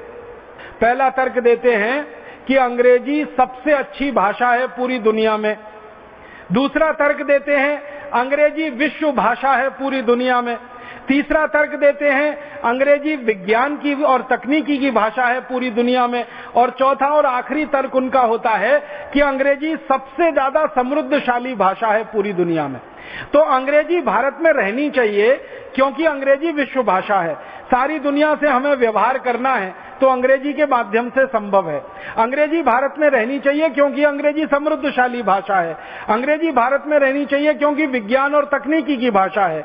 और अंग्रेजी भारत में रहनी चाहिए क्योंकि सभ्य लोगों की, उच्च शिक्षित लोगों की भाषा अंग्रेजी है। इन तर्कों के आधार पर अंग्रेजी का बचाव किया जाता है और हिंदी और भारतीय भाषाओं को गाली दी जाती है। इन चारों तर्कों को मैं आपके दिल दिमाग में बिठाना चाहता हूं। अंग्रेजी की वास्तव में पूरी दुनिया में क्या हैसियत है वो मैं आपके सामने रखना चाहता हूं। सारी दुनिया के बारे में जो अंग्रेजी का भ्रम है ना विश्व भाषा होने का, इसी तर्क से मैं मेरी बात शुरू करता हूं कि क्या अंग्रेजी विश्व भाषा है। ये एक प्रश्नवाचक चिन्ह की तरह से है, इसका उत्तर ढूंढने की कोशिश करें, इसको सरल तरीके से समझने की कोशिश करें। 200 देश हैं पूरी दुनिया में और लगभग 650 करोड़ की आबादी है पूरी दुनिया में। अब 650 करोड़ की आबादी है, 200 पूरी दुनिया में देश हैं, तो अंग्रेजी की स्थिति क्या है उसमें? 200 देशों में से मात्र 11 देश हैं जहां अंग्रेजी बोली जाती है, अंग्रेजी पढ़ी जाती है, अंग्रेजी समझी जाती है और अंग्रेजी में काम होता है। इसका मतलब दुनिया के सिर्फ 5% देशों में ही अंग्रेजी है, 95% देशों में अंग्रेजी का कोई नाम लेने वाला नहीं है। तो विश्व भाषा कैसे हो गई? आबादी के हिसाब से बात करें तो अंग्रेजी बोलने, पढ़ने, लिखने और समझने वालों की आबादी पूरी दुनिया में मात्र 30 करोड़ है और दुनिया की आबादी लगभग 650 करोड़ है। अब 650 करोड़ की आबादी में सिर्फ 30 करोड़ लोग अंग्रेजी जानते हैं, बोलते हैं, समझते हैं और अंग्रेजी में बात करते हैं, सीखते वगैरह वगैरह। तो अगर 30 करोड़ लोग ही अंग्रेजी बोलते हैं, जानते हैं, समझते हैं, तो अंग्रेजी विश्व भाषा कैसे हो गई? ये तो पूरी दुनिया के लगभग 4% लोगों की ही भाषा हुई। आबादी के हिसाब से दुनिया के 4% और देशों की संख्या के हिसाब से दुनिया के 5%। तो 5% देशों में अंग्रेजी है, 4% लोग अंग्रेजी जानते, बोलते, समझते हैं। तो 96% लोग तो ना अंग्रेजी बोलते हैं, ना जानते हैं, ना समझते हैं, ना अंग्रेजी में काम करते हैं। तो अंग्रेजी विश्व भाषा कैसे हुई? आप सोचिए, अगर विश्व भाषा का दर्जा किसी को मिल सकता है तो वो चाइनीज भाषा को मिल सकता है और दूसरे नंबर पर हिंदी को ही मिल सकता है। आप बोलेंगे क्यों? दुनिया में 650 करोड़ की आबादी है जो, उसमें से 140 करोड़ लोग चाइनीज बोलते हैं, चाइनीज लिखते हैं, चाइनीज में काम करते हैं। 140 करोड़ लोग दुनिया में। तो सबसे ज्यादा बोली जाने वाली भाषा अगर दुनिया में है तो चाइनीज है, तो वो विश्व भाषा हो सकती है। दूसरे नंबर पर अगर जो कोई भाषा है सबसे ज्यादा लोगों द्वारा बोली जाने वाली, समझी जाने वाली, पढ़ी और लिखी जाने वाली, वो हिंदी है, मात्र हिंदी है और हिंदी है। दुनिया में 100 करोड़ लोग हैं जो हिंदी जानते हैं, हिंदी समझते हैं, हिंदी बोल सकते हैं और 85 करोड़ लोगों की तो मातृभाषा हिंदी है। 15 करोड़ लोगों की मातृभाषा हिंदी नहीं है, लेकिन वो हिंदी जानते हैं, बोलते हैं, समझते हैं। 85 करोड़ लोगों की तो मातृभाषा भी हिंदी है। इस तरह से 100 करोड़ लोग हैं भारत और भारत के बाहर जो हिंदी जानते, समझते, बोलते, पढ़ते हैं और 140 करोड़ चीनी जानते, समझते, बोलते, पढ़ते हैं। तो विश्व भाषा होने की हैसियत अगर किसी के पास है तो या तो चीनी भाषा के पास है या तो हिंदी के पास है। और तीसरे नंबर पर जो भाषा पूरी दुनिया में बोली जाती है सबसे ज्यादा, वो रूसी है। चौथे नंबर पर जो भाषा पूरी दुनिया में बोली जाती है वो स्पेनिश है। 5वें नंबर पर जो भाषा पूरी दुनिया में बोली जाती है वो पोर्चुगीज है। 6ठे नंबर पर जो भाषा पूरी दुनिया में बोली जाती है वो डच है। और इस तरह से जब आप गिनती करते करते करते करते चले जाते हैं तो 10वें 11वें नंबर के बाद नंबर आता है अंग्रेजी का, जिनको लोग जानते, समझते और बोलते हैं। इसलिए ये सबसे बड़ा झूठ है जो भारत में फैलाया गया पिछले 63 साल आजादी के बाद कि अंग्रेजी विश्व भाषा है। अंग्रेजी विश्व भाषा नहीं है। अंग्रेजी विश्व के एक छोटे से इलाके की भाषा है और उस इलाके की भाषा है जो कभी अंग्रेजों का गुलाम हुआ था। जैसे भारत अंग्रेजों का गुलाम हुआ तो भारत में अंग्रेजी है। पाकिस्तान भारत का अंग था, पाकिस्तान में अंग्रेजी है। बांग्लादेश कभी भारत का अंग था, बांग्लादेश में अंग्रेजी है। ऑस्ट्रेलिया अंग्रेजों का गुलाम रहा, वहां अंग्रेजी है। न्यूजीलैंड अंग्रेजों का गुलाम रहा, वहां अंग्रेजी है। इसी तरह से अमेरिका अंग्रेजों का गुलाम रहा, अमेरिका में अंग्रेजी है। कनाडा अंग्रेजों का गुलाम रहा, कनाडा में अंग्रेजी है। वेस्ट इंडीज अंग्रेजों का गुलाम रहा, वेस्ट इंडीज में अंग्रेजी है। ऐसे कुल मिलाकर दुनिया में 11 ही देश हैं जहां पर अंग्रेजी है और वो भी चूंकि अंग्रेजों के गुलाम हुए इसलिए अंग्रेजी है। अर्थात अगर ये देश अंग्रेजों के गुलाम नहीं होते तो इन देशों में भी अंग्रेजी का नाम लेवा कोई नहीं होता। ये बिल्कुल पक्की बात है। अब इंग्लैंड की बात करें, ब्रिटेन की बात करें, तो इंग्लैंड के नीचे छोटे छोटे दो देश हैं जिनको इन्होंने जबरदस्ती कब्जे में कर रखा है। एक आयरलैंड है और एक स्कॉटलैंड है। उनके लोगों की मातृभाषा आयरिश है और स्कॉटिश है, लेकिन जबरदस्ती उनके ऊपर अंग्रेजी थोप के रखी हुई है ताकि वो ब्रिटेन से अलग ना हो जाए। तो इस तरह से देखने में 14 देश आ जाते हैं। एक न्यू साउथ वेल्स है, एक आयरलैंड है और एक स्कॉटलैंड है, और एक मूल देश तो इंग्लैंड है ही। तो कुल 14, नहीं तो इंग्लैंड को हटा के, ब्रिटेन को हटा के मात्र 11 देश ही हैं जहां पर अंग्रेजी है। तो ये अंग्रेजी विश्व भाषा तो बिल्कुल नहीं है। दूसरा तर्क जो उनका है, जो दूसरा झूठा अभियान चला रखा है उन्होंने, कि अंग्रेजी दुनिया की सबसे समृद्ध भाषा है, सबसे समृद्ध भाषा है। अब जरा देखें कि अंग्रेजी में समृद्धि कितनी है। किसी भी भाषा की जो समृद्धि है वो भाषा विज्ञानियों के अनुसार उस भाषा में शब्दों की संख्या से मानी जाती है। जिस भाषा में जितने ज्यादा शब्द होते हैं उस भाषा को उतना ही समृद्ध माना जाता है। सारे दुनिया के भाषा विज्ञानी इस पर सहमत हैं। वो कहते हैं कि भाषा में शब्दों की संख्या जितनी ज्यादा होगी वो भाषा उतनी समृद्ध होगी। तो जरा देखें अंग्रेजी में कुल शब्द कितने हैं। आपको एक सच्चाई बताना चाहता हूं जो बहुत सारे लोगों को नहीं मालूम है। इंग्लैंड में अंग्रेजी की शुरुआत 5वीं शताब्दी से हुई है। इंग्लैंड जो अंग्रेजी का मूल देश है, अंग्रेजी का उत्पादक देश है, जहां अंग्रेजी का जन्म हुआ, उस इंग्लैंड में अंग्रेजी की शुरुआत 5वीं शताब्दी से हुई है। माने आज से अगर गिनना शुरू करें तो लगभग 1500 साल पहले अंग्रेजी की शुरुआत हुई है पूरी दुनिया में। अगर मैं इसको दूसरे शब्दों में कहूं तो अंग्रेजी का जन्म 1500 साल पहले हुआ है पूरी दुनिया में। आपको हैरानी होगी जानकर, 5वीं शताब्दी के पहले पूरे इंग्लैंड में लैटिन भाषा चलती थी। लैटिन में लोग लिखते थे, लैटिन में बोलते थे, लैटिन में सब काम होता था। और जब अंग्रेजी का जन्म हुआ तो लैटिन बोलने वाले, लैटिन जानने वाले, लैटिन लिखने वाले लोग अंग्रेजी का मजाक उड़ाया करते थे और कहा करते थे कि जो गंवार लोग हैं, जो मूर्ख लोग हैं, वो अंग्रेजी में काम करते हैं, बोलते हैं, लिखते हैं। हम सभ्य लोग हैं, इसलिए हम लैटिन में काम करते हैं, बोलते हैं, लिखते हैं। तो अंग्रेजी को गाली दी जाती थी 5वीं शताब्दी में। थोड़ा थोड़ा अंग्रेजी आगे बढ़ी। इसका जन्म दुनिया में सबसे बाद में हुआ है।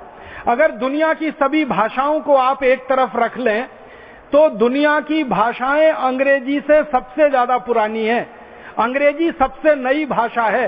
अंग्रेजी सबसे ज्यादा नजदीक की भाषा है। अंग्रेजी का जन्म सबसे बाद हुआ है, तो सबसे नजदीक की भाषा है, सबसे बाद में जन्म हुआ है, तो शब्दों की संख्या भी सबसे कम इन्हीं के पास होगी। तो अंग्रेजी में शब्द बहुत कम है।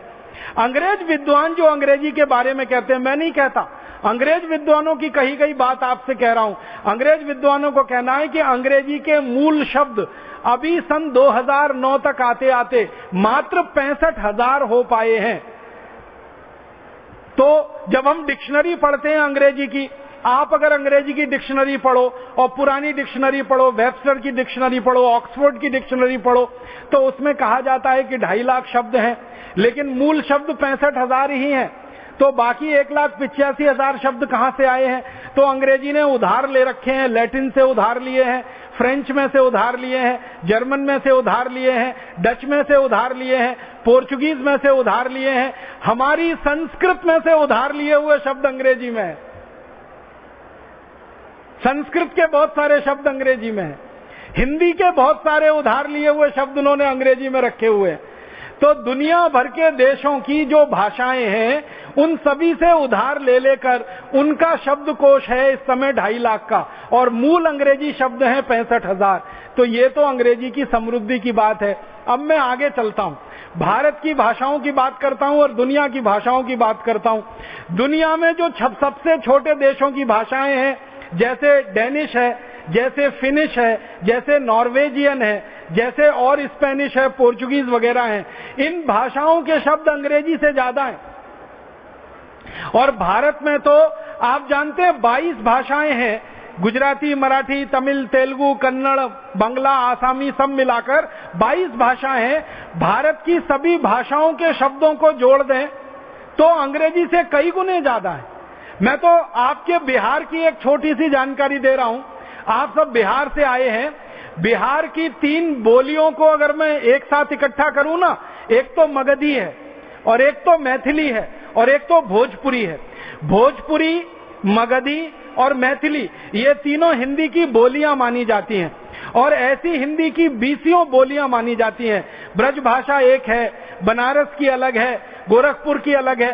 तो अनेक हिंदी में जो बोलियां हैं इनको एक साथ रख लिया जाए और हिंदी के जो संस्कृतनिष्ठ शब्द हैं उनको एक जगह रख लिया जाए, हिंदी की खड़ी बोली को एक जगह और दूसरी बोलियों को एक जगह रख लिया जाए तो इनके कुल शब्दों की संख्या 60 लाख है।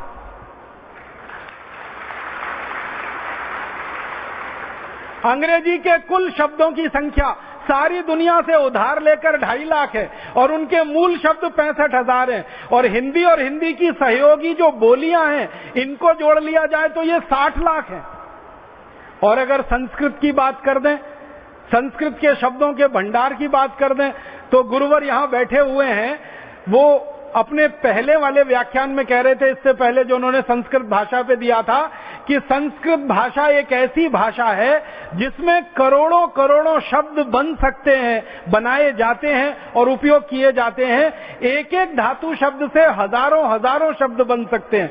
तो संस्कृत में करोड़ों करोड़ों शब्द हैं। संस्कृत के शब्दों को गिनने का सामर्थ्य अभी तक विकसित नहीं हो पाया हम में, क्योंकि शब्दों का भंडार अनंत है, क्योंकि इस भाषा का सामर्थ्य अनंत है। तो जिस भाषा में करोड़ों शब्द हो, जिस भाषा में शब्दों का भंडार सबसे बड़ा हो, वो समृद्धशाली है, या अंग्रेजी जिसमें मात्र 65,000 मूल शब्द हैं और बाकी कुल मिलाकर उधार लिए हुए 2.5 लाख शब्द हैं। तो समृद्ध भाषा कैसे हुई? और मैं आपको एक रोचक बात बताना चाहता हूं।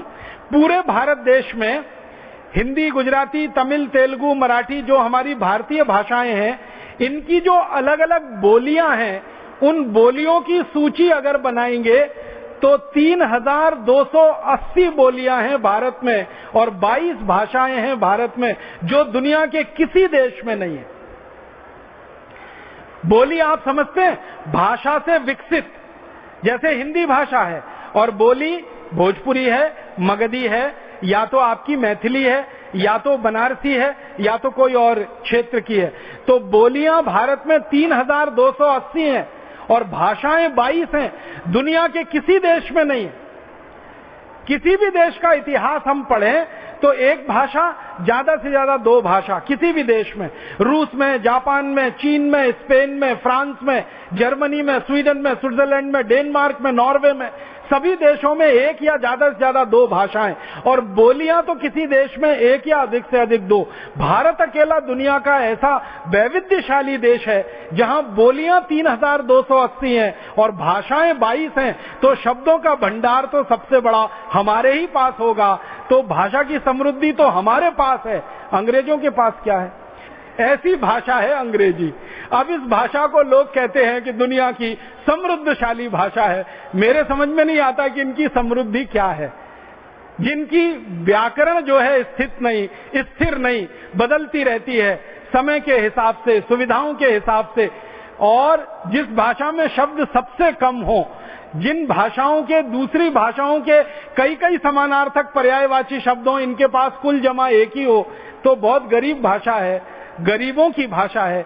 क्योंकि जब अंग्रेजी का विकास इंग्लैंड में हुआ, उस समय इंग्लैंड दुनिया का सबसे गरीब देश था, इसलिए भाषा भी उनकी सबसे गरीब ही है।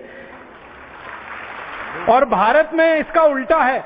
जब भारत में संस्कृत का विकास हुआ होगा तो भारत दुनिया का सबसे समृद्धशाली देश था, इसलिए संस्कृत दुनिया की सबसे समृद्धशाली भाषा है।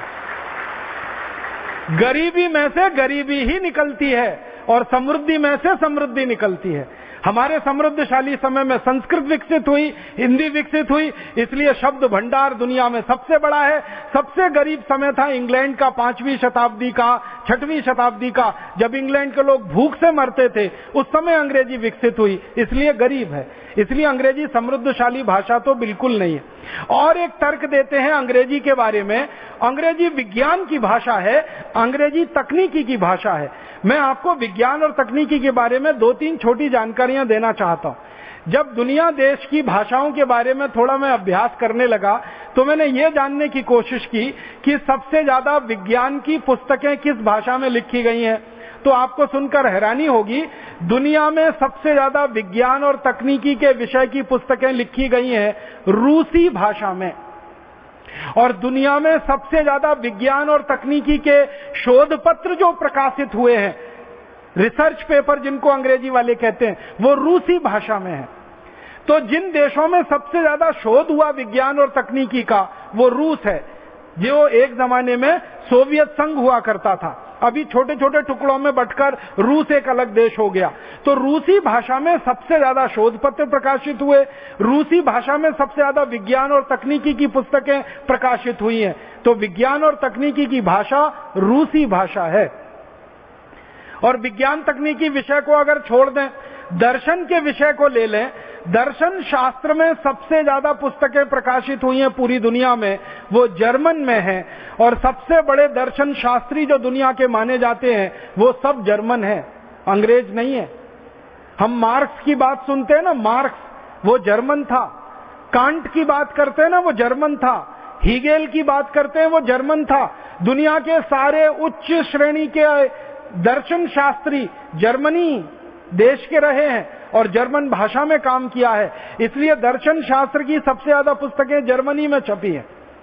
इसी तरह से चित्रकारी की, कलाकारी की, संगीत की, सिनेमा की सबसे ज्यादा पुस्तकें छपी हैं, वो फ्रेंच में है, क्योंकि फ्रांस में सबसे ज्यादा काम हुआ है इस विषय पर।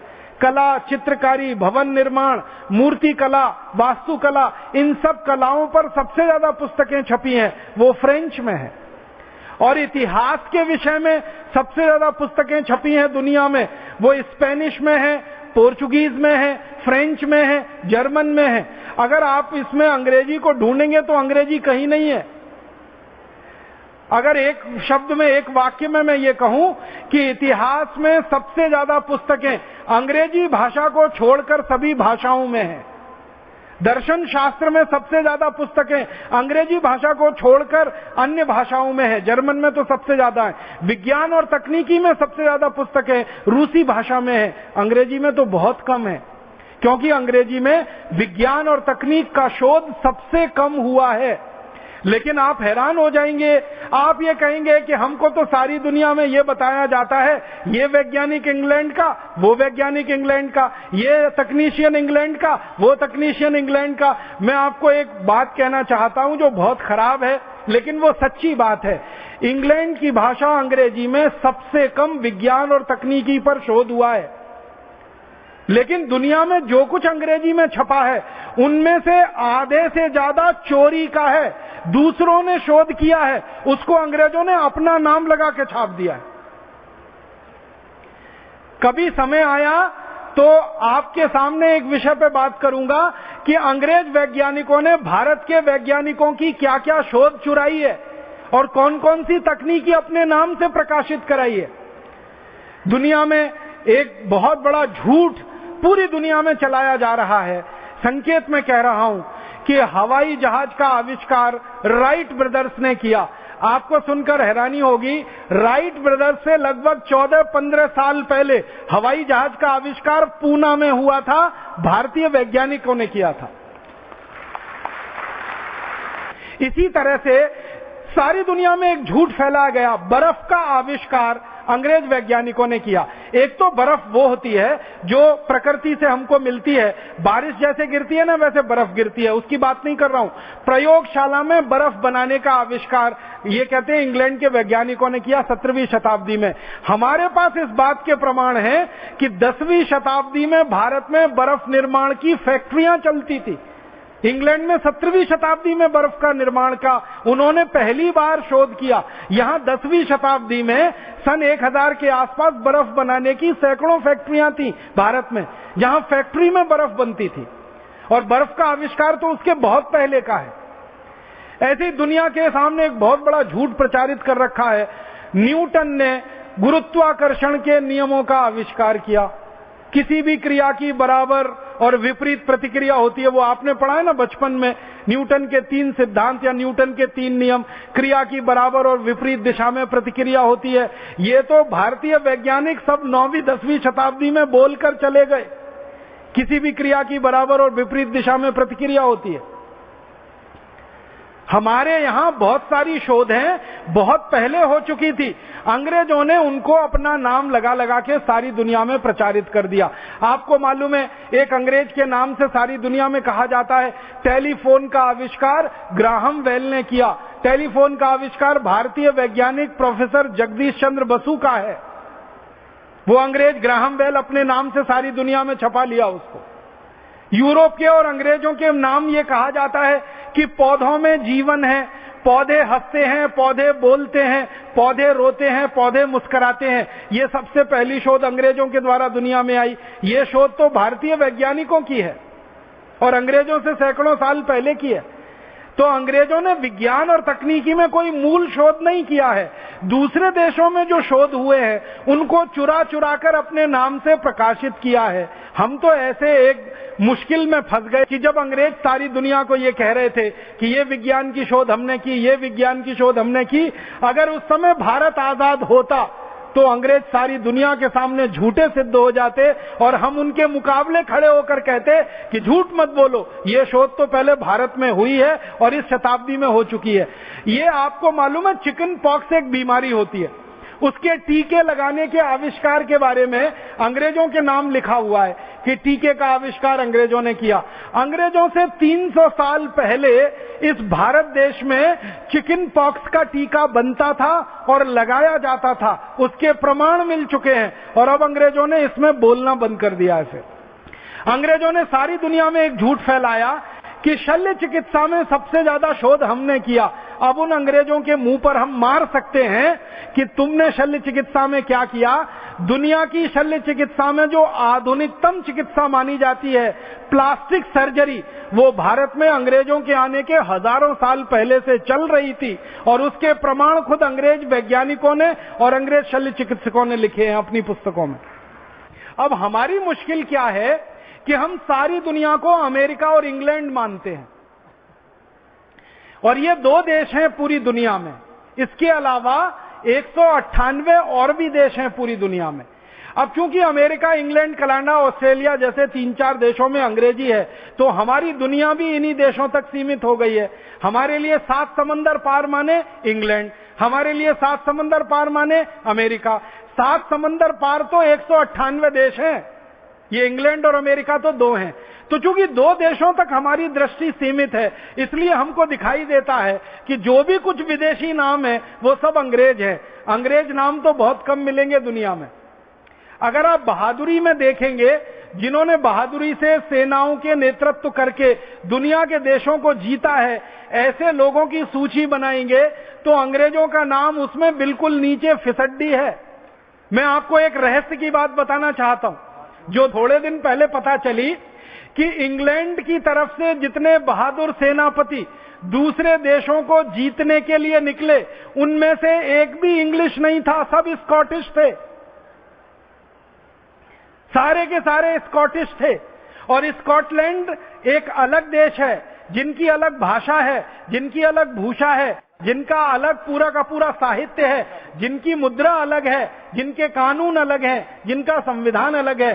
स्कॉटलैंड बिल्कुल इंग्लैंड से अलग देश है।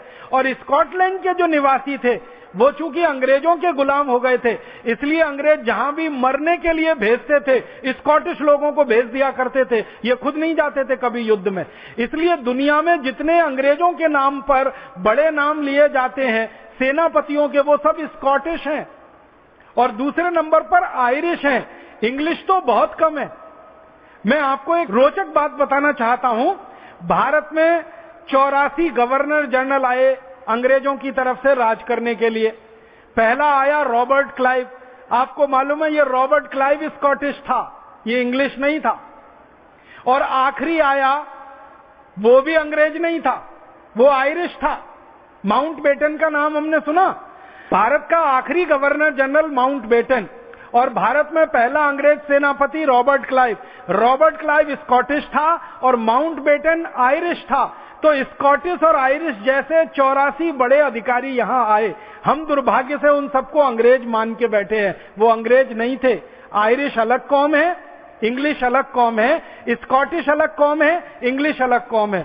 दुनिया के सारे महान सेनापतियों के नाम गिनो, गैरीबाल्डी वो अंग्रेज नहीं था, नेपोलियन वो अंग्रेज नहीं था, बिस्मार्क वो अंग्रेज नहीं था, चार्ल्स द गॉल वो अंग्रेज नहीं था, रॉबर्ट क्लाइव वो अंग्रेज नहीं था। दुनिया भर में जिन लोगों ने ख्याति पाई अपने सेनापति होने के नाम पर, सेना का नेतृत्व करने के नाम पर, एक भी उनमें से अंग्रेज नहीं है। अपवाद के लिए एक दो को छोड़ दिया जाए तो आप बोलिए अंग्रेजों को कैसे हम कह सकते हैं कि दुनिया में अच्छे लोगों में गिने जाते हैं। और भारत में एक बहुत बड़ी गलतफहमी हुई इस अंग्रेजी भाषा में। वो गलतफहमी पता है क्या हुई है? हमारी भाषा जो अंग्रेजी हो गई, राष्ट्रभाषा जैसी अंग्रेजी हो गई, हर जगह अंग्रेजी है, तो हमारी सेना में भी अंग्रेजी है। अब सेना में अंग्रेजी होने का सबसे बड़ा नुकसान हमारे देश को ये हो रहा है कि भारत में जो वीर जातियां हैं, जो बहुत बहादुरी से युद्ध लड़ सकती हैं, वो अंग्रेजी जानती नहीं है। और जो लल्लू चप्पू किस्म के लोग हैं, जो वीरता में बिल्कुल शून्य हैं, सिर्फ अंग्रेजी जानते हैं, वो बड़े बड़े अधिकारी बन के बैठे हैं। इसलिए हम युद्ध हार गए चीन का 1962 में। ये अंग्रेजी भाषा की सबसे बड़ी कमनसीबी। अब मैं अंत में आपसे कुछ बात कहना चाहता हूं, बहुत गहरी। भारत के लोगों ने और सारी दुनिया के लोगों ने, जो अंग्रेजी के समर्थक हैं ना और अंग्रेजी के विरोधी पूरी दुनिया में, एक बहुत बड़ा झूठ अभी प्रचारित करना शुरू किया है। और वो झूठ प्रचारित क्या करना शुरू किया है? जैसे ही हम अंग्रेजी भाषा का विरोध करते हैं तो भारत में कुछ लोग कह देते हैं ये अंग्रेजी भाषा का विरोध माने ईसाइयों का विरोध कर रहे हैं, और ईसाइयों के समाज से अंग्रेजी को जोड़ना शुरू कर देते हैं। हमारे देश में ये संयोग की बात है कि ज्यादातर अंग्रेजी स्कूल ईसाई संस्थाओं के हाथ में है, ज्यादातर कॉन्वेंट और पब्लिक स्कूल ईसाई संस्थाओं के हाथ में है। तो जब हम अंग्रेजी का विरोध करते हैं तो ये ईसाई संस्थाएं समझती हैं ये हमारा विरोध कर रहे हैं। मैं सभी ईसाई संस्थाओं को विनम्रता पूर्वक एक बात कहना चाहता हूं और सारे देश का ध्यान इस बात की तरफ आकर्षित करना चाहता हूं कि परम पूजनीय ईसा मसीह की भाषा अंग्रेजी नहीं थी। ईसा मसीह ने पूरी दुनिया में घूम घूम कर जो संदेश दिए हैं, जो व्याख्यान किए हैं और जो कुछ उन्होंने लिखा है, जो कुछ बोला है, वो अंग्रेजी में नहीं है, वो एक दूसरी भाषा में है। उस भाषा का नाम है अरमैक। अरमैक नाम की एक भाषा चला करती थी ये इलाके में जहां इस समय इजराइल है, जहां इस समय फिलिस्तीन है।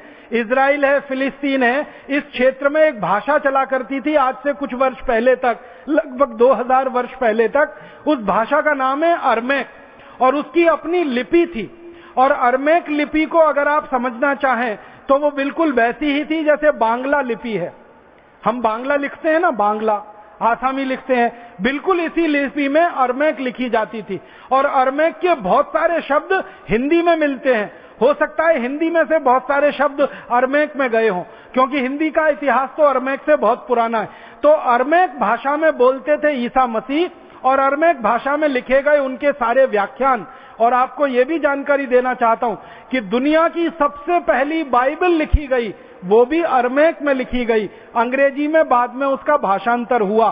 तो दुनिया भर के ईसा मसीह को मानने वाले जो भी उनके फॉलोअर्स हैं, उनको मैं निवेदन करना चाहता हूं कि अंग्रेजी ईसा मसीह की भाषा नहीं थी, अंग्रेजी बाइबल की भाषा कभी नहीं रही। ईसा मसीह के सारे व्याख्यान अरमैक में हुए, सब कुछ उन्होंने साहित्य अरमैक में लिखा है। इसलिए वो अपने आप को इस बात से जोड़कर ना देखें कि अंग्रेजी भाषा का विरोध ईसाइयों का विरोध है, यह बिल्कुल नहीं है। मैं तो दूसरी बात कहना चाहता हूं कि जब अंग्रेजी विकसित हुई तो उसने अरमैक भाषा को खत्म कर दिया, नेस्तनाबूद कर दिया। अंग्रेजी भाषा ने दुनिया की सैकड़ों सैकड़ों छोटी भाषाओं को खत्म किया है, उसमें से अरमैक भाषा को खत्म किया गया, जिसमें मूल रूप से बाइबल लिखी गई सबसे पहले। और एक गहरी बात कहना चाहता हूं, दुनिया के सारे बड़े ग्रंथ जिन्होंने व्यवस्थाएं बदली हैं, जिन्होंने व्यवस्थाओं को नया बनाया है, जिन्होंने सारी दुनिया का इतिहास नया लिखा है, ऐसे सभी ग्रंथ अंग्रेजी भाषा में नहीं लिखे गए हैं। जैसे उदाहरण के लिए कुरान जो है ना वो अंग्रेजी में नहीं है, बाइबल जो है वो अंग्रेजी में नहीं है। दुनिया में यहूदी धर्म है, उसकी एक पवित्र पुस्तक है जिसको जिंदावस्था कहते हैं, वो हिब्रू में लिखी हुई है, वो अंग्रेजी में नहीं है, क्योंकि यहूदियों की मातृभाषा हिब्रू है, अंग्रेजी नहीं है। और इजराइल जो देश बना है वो हिब्रू मातृभाषा को अपनाकर नया देश बना है। तो कुरान अंग्रेजी में नहीं, जिंदावस्था अंग्रेजी में नहीं, बाइबल अंग्रेजी में नहीं। और हम भारत के वेदों की बात करें तो कोई वेद अंग्रेजी में नहीं। ऋग्वेद है, अथर्ववेद है, यजुर्वेद है, सामवेद है, सब संस्कृत में है। उपनिषद सारे संस्कृत में है। माने जिन शास्त्रों ने, जिन ग्रंथों ने दुनिया को बदला है, दुनिया की व्यवस्थाओं को बदला है, क्रांतियां की हैं जिन शास्त्रों ने और ग्रंथों ने, एक भी ग्रंथ पूरी दुनिया में अंग्रेजी का नहीं लिखा हुआ है। आप सोचो कितनी गरीब भाषा है ये अंग्रेजी। हमारे देश के बारे में और दुनिया के देशों के बारे में एक और सच्चाई मुझे कहनी है, वो ये कि भारत को छोड़कर दुनिया में ऐसा एक भी देश नहीं है जहां विदेशी भाषा का अखबार छपता हो। परम पूजनीय स्वामी जी एक बार अक्सर हमको कहते रहते हैं हर बार कि भारत छोड़कर दुनिया का ऐसा कोई देश नहीं है जो अपनी मातृभाषा में अपने बच्चों को नहीं पढ़ाता हो। माने भारत अकेला देश है जो विदेशी भाषा में अपने बच्चों को पढ़ाता है। अब इसमें एक चीज और जोड़ दीजिए, भारत दुनिया का अकेला देश है जहां विदेशी भाषाओं के अखबार छपते हैं और बिकते हैं। भारत को छोड़कर दुनिया के किसी देश में विदेशी भाषाओं के अखबार बिकते नहीं है। छपते तो हैं लेकिन मिलते नहीं है आसानी से। फ्रांस में जाएंगे, फ्रेंच के ही अखबार मिलेंगे, अंग्रेजी का अखबार ढूंढते हुए आप परेशान हो जाएंगे। स्विट्जरलैंड में जाएंगे, सब अखबार स्विस में मिलेंगे, अंग्रेजी का अखबार ढूंढते परेशान हो जाएंगे। जर्मनी में जाएंगे, चीन में जाएंगे, जापान में जाएंगे, सब जगह अखबार मिलेंगे उनकी मातृभाषा के, बिकेंगे, छपेंगे, मिलेंगे।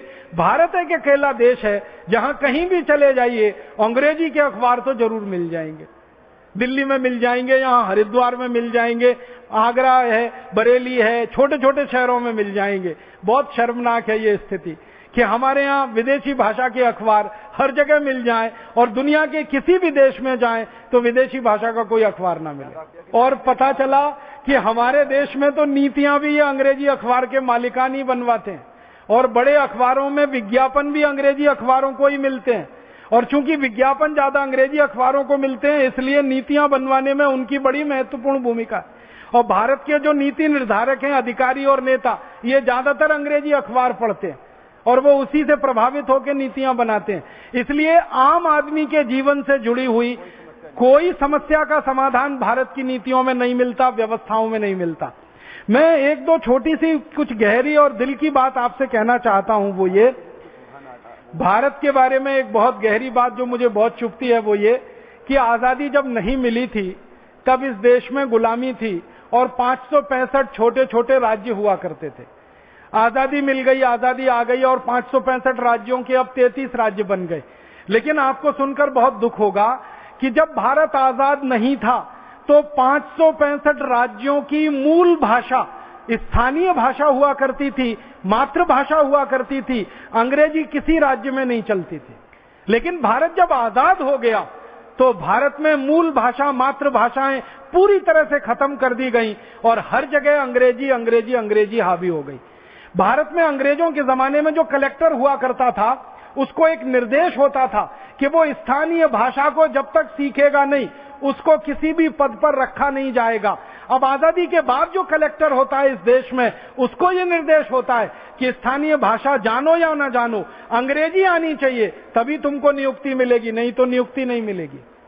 माने ये दो बातों को अगर हम समझें गहराई से तो ये कि हम गुलामी के दिनों में भाषा के स्तर पर ज्यादा आजाद थे बनिस्बत आजादी के दिनों में भाषा के स्तर पर ज्यादा गुलाम हैं हम।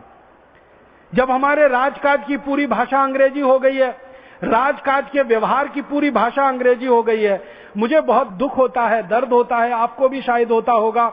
आजाद भारत के, स्वतंत्र भारत के राष्ट्रपति अंग्रेजी में संदेश देते हैं, आजाद भारत के प्रधानमंत्री अंग्रेजी में बात करते हैं, आजाद भारत के प्रधानमंत्री संसद में अंग्रेजी बोलते हैं, संसद के बाहर अंग्रेजी बोलते हैं, राष्ट्रपति संसद में अंग्रेजी बोलते हैं, संसद के बाहर अंग्रेजी बोलते हैं, भारत के सांसद अंग्रेजी में बात करते हैं संसद में, संसद के बाहर अंग्रेजी में बात करते हैं, विधायिकाओं के विधायक अंग्रेजी में बात करते हैं, विधायिकाओं के अंदर बात करते हैं, विधायिकाओं के बाहर बात करते हैं।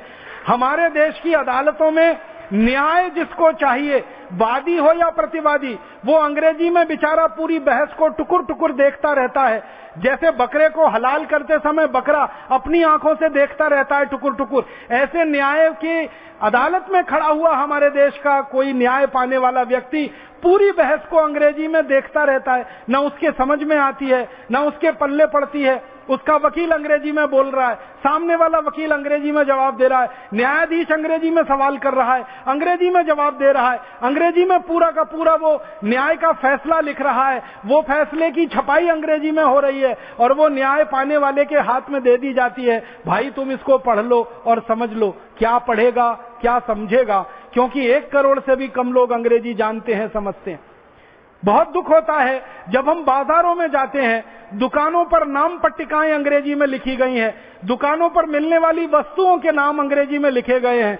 हम इस देश में गलियों में द्वारों पर घूमते रहते हैं, द्वारों के बाहर नाम पट्टिकाएं अंग्रेजी में है, द्वारों की गलियों के नाम अंग्रेजी में है, सड़कों के नाम अंग्रेजी में है। सरकार ने आज तक वो नाम नहीं बदले हैं। कहीं कर्जन रोड है, कहीं लॉरेंस रोड है, कहीं मैकडॉवल रोड है, तो कहीं पैथिक लॉरेंस रोड है, तो कहीं लिलिथगो रोड है, तो कहीं डलहौजी रोड है, तो कहीं डलहौजी नगर है, तो कहीं वास्को डिगामा नगर है। कहीं कहीं इस देश में शर्मनाक स्थिति है कि कर्जन जिसने भारत का बंटवारा किया हिंदू मुसलमान के आधार पर, उसके नाम से भवन है, उसके नाम से रियासतें हैं, उसके नाम से गलियां हैं, उसके नाम से सड़कें हैं। तो हर जगह अंग्रेजी अंग्रेजी अंग्रेजी छाई हुई है। इससे भी ज्यादा दुख होता है, तकलीफ होती है कि भारत के किसान जो खेती करते हैं उनको बीज दिए जाते हैं, तो बीज बेचने वाली कंपनियां जो पैकेट बनाती हैं वो पैकेट सब अंग्रेजी में लिखे जाते हैं। दवा छिड़कनी है अगर किसी किसान को कीटनाशक, तो दवा के ऊपर जो संदेश लिखे जाते हैं वो अंग्रेजी में लिखे जाते हैं। खाद की जो बोरियां होती हैं उस पर अंग्रेजी भाषा छपी होती है, लिखी रहती है। कोई किसान अंग्रेजी जानता नहीं है, कोई किसान अंग्रेजी समझता नहीं है, लेकिन उसको बेची जाने वाली कीटनाशक दवाएं, उसको बेचे जाने वाले बीज, उसको बेचे जाने वाला खाद, सब कुछ अंग्रेजी अंग्रेजी अंग्रेजी में होता है। उसका दुष्परिणाम क्या होता है? किसान को मालूम नहीं है कि अंग्रेजी में किसी दवा के लिए लिखा गया है कि इस दवा को थोड़ी ही मात्रा में लेना है। किसान कई बार ज्यादा मात्रा में लेता है, वो खुद मरता है, दूसरों को भी मारने का कारण बन जाता है। साधारण लोग हमारे देश में सरकारी दफ्तरों के चक्कर काटते रहते हैं, अंग्रेजी भाषा में उनसे बातें की जाती हैं, उनको खतो किताबत अंग्रेजी भाषा में की जाती है। तो ऐसी स्थिति जब पूरे देश में हो तो हमें इस भाषा के स्तर की गुलामी को तो अब उखाड़ के ही फेंकना पड़ेगा। मेरे मन में तो एक ही बात है कि जैसे अंग्रेजों को उखाड़ कर फेंका, वैसे अब अंग्रेजी को उखाड़ कर फेंकना है। यही एक काम बाकी है जो हमारे शहीदों के, क्रांतिवीरों के सपनों से जुड़ा हुआ है। और ये भारत स्वाभिमान का अभियान चाहता है कि सारे देश में से अंग्रेजी हटे। तो आप बोलेंगे अंग्रेजी कहां कहां से हटे? मैं निवेदन करना चाहता हूं, अंग्रेजी हमारी अदालतों से हटे, अंग्रेजी हमारी शिक्षा व्यवस्था में से हटे, अंग्रेजी हमारी शासन व्यवस्था में से हटे, अंग्रेजी हमारे कारखानों से हटे, अंग्रेजी हमारी फौज में से हटे, अंग्रेजी हमारी प्लाटून में से हटे, अंग्रेजी हमारे वैज्ञानिक संस्थानों से हटे, अंग्रेजी हमारे कृषि संस्थानों में से हटे, अंग्रेजी हमारे रोजमर्रा के जीवन में काम आने वाली सरकारी संस्थाओं में से हटे। इन सभी जगह से अंग्रेजी हटाई जाए। तो आप बोलेंगे कहां भेजा जाए? इसको 7 समंदर पार इसके देश में छोड़कर आया जाए। हमारी जगह से ये अंग्रेजी हटे। या तो ये 7 समंदर पार भेजी जाए अंग्रेजी, या इस अंग्रेजी को पुस्तकालयों में बंद कर दिया जाए, या इस अंग्रेजी को विदेशी भाषा के शिक्षण संस्थानों में दे दिया जाए। विदेशी भाषा के शिक्षण संस्थान खोल दिए जाएं, उनमें अंग्रेजी सीखने और सिखाने का काम चलता रहे, बाकी भारत के हर स्थान से अंग्रेजी हट जाए। तो आप कहेंगे जी कुछ लोगों को अंग्रेजी सीखनी है, जिनको अंग्रेजी सीखनी है वो विदेशी भाषा के शिक्षण संस्थानों में दाखिला ले लेंगे, अंग्रेजी सीख सीख लेंगे। आपने देखा है दिल्ली में बड़े बड़े होर्डिंग्स लगे हैं, बोर्ड लगे हैं, 60 दिन में अंग्रेजी बोलना सीखिए। कोई कहता 30 दिन में अंग्रेजी बोलना सीखिए। अभी यहां हरिद्वार में तो ऋषिकुल चौक पर होर्डिंग लगा है, 15 दिन में अंग्रेजी बोलना सीखिए। जब हमारे यहाँ इतने महान महान लोग हैं जो 15 दिन में अंग्रेजी बोलना सिखा सकते हैं, तो 15 साल क्यों बर्बाद करना अंग्रेजी सीखने में? हम तो 15 दिन में सीख लेंगे। ऋषिकुल चौराहे पर बोर्ड लगा हुआ है, वहां जाके भर्ती हो जाएंगे, 15 दिन में कुछ टूटी फूटी अंग्रेजी सीख जाएंगे, और इतनी तो सीख जाएंगे कि अंग्रेजों से बात कर सके, उनको समझा सके, उनकी समझ सके। हमको अंग्रेजी भाषा 15-15 साल पढ़ने की क्या जरूरत है? पहली कक्षा से अंग्रेजी, दूसरी से अंग्रेजी, तीसरी से अंग्रेजी और अंतिम कक्षा तक अंग्रेजी, ये तो बहुत बड़ा अत्याचार है। और इस अत्याचार में नुकसान पता है क्या होता है? हम भाषा को सीखते सीखते सारा समय बर्बाद कर देते हैं, विषय हम सीख नहीं पाते।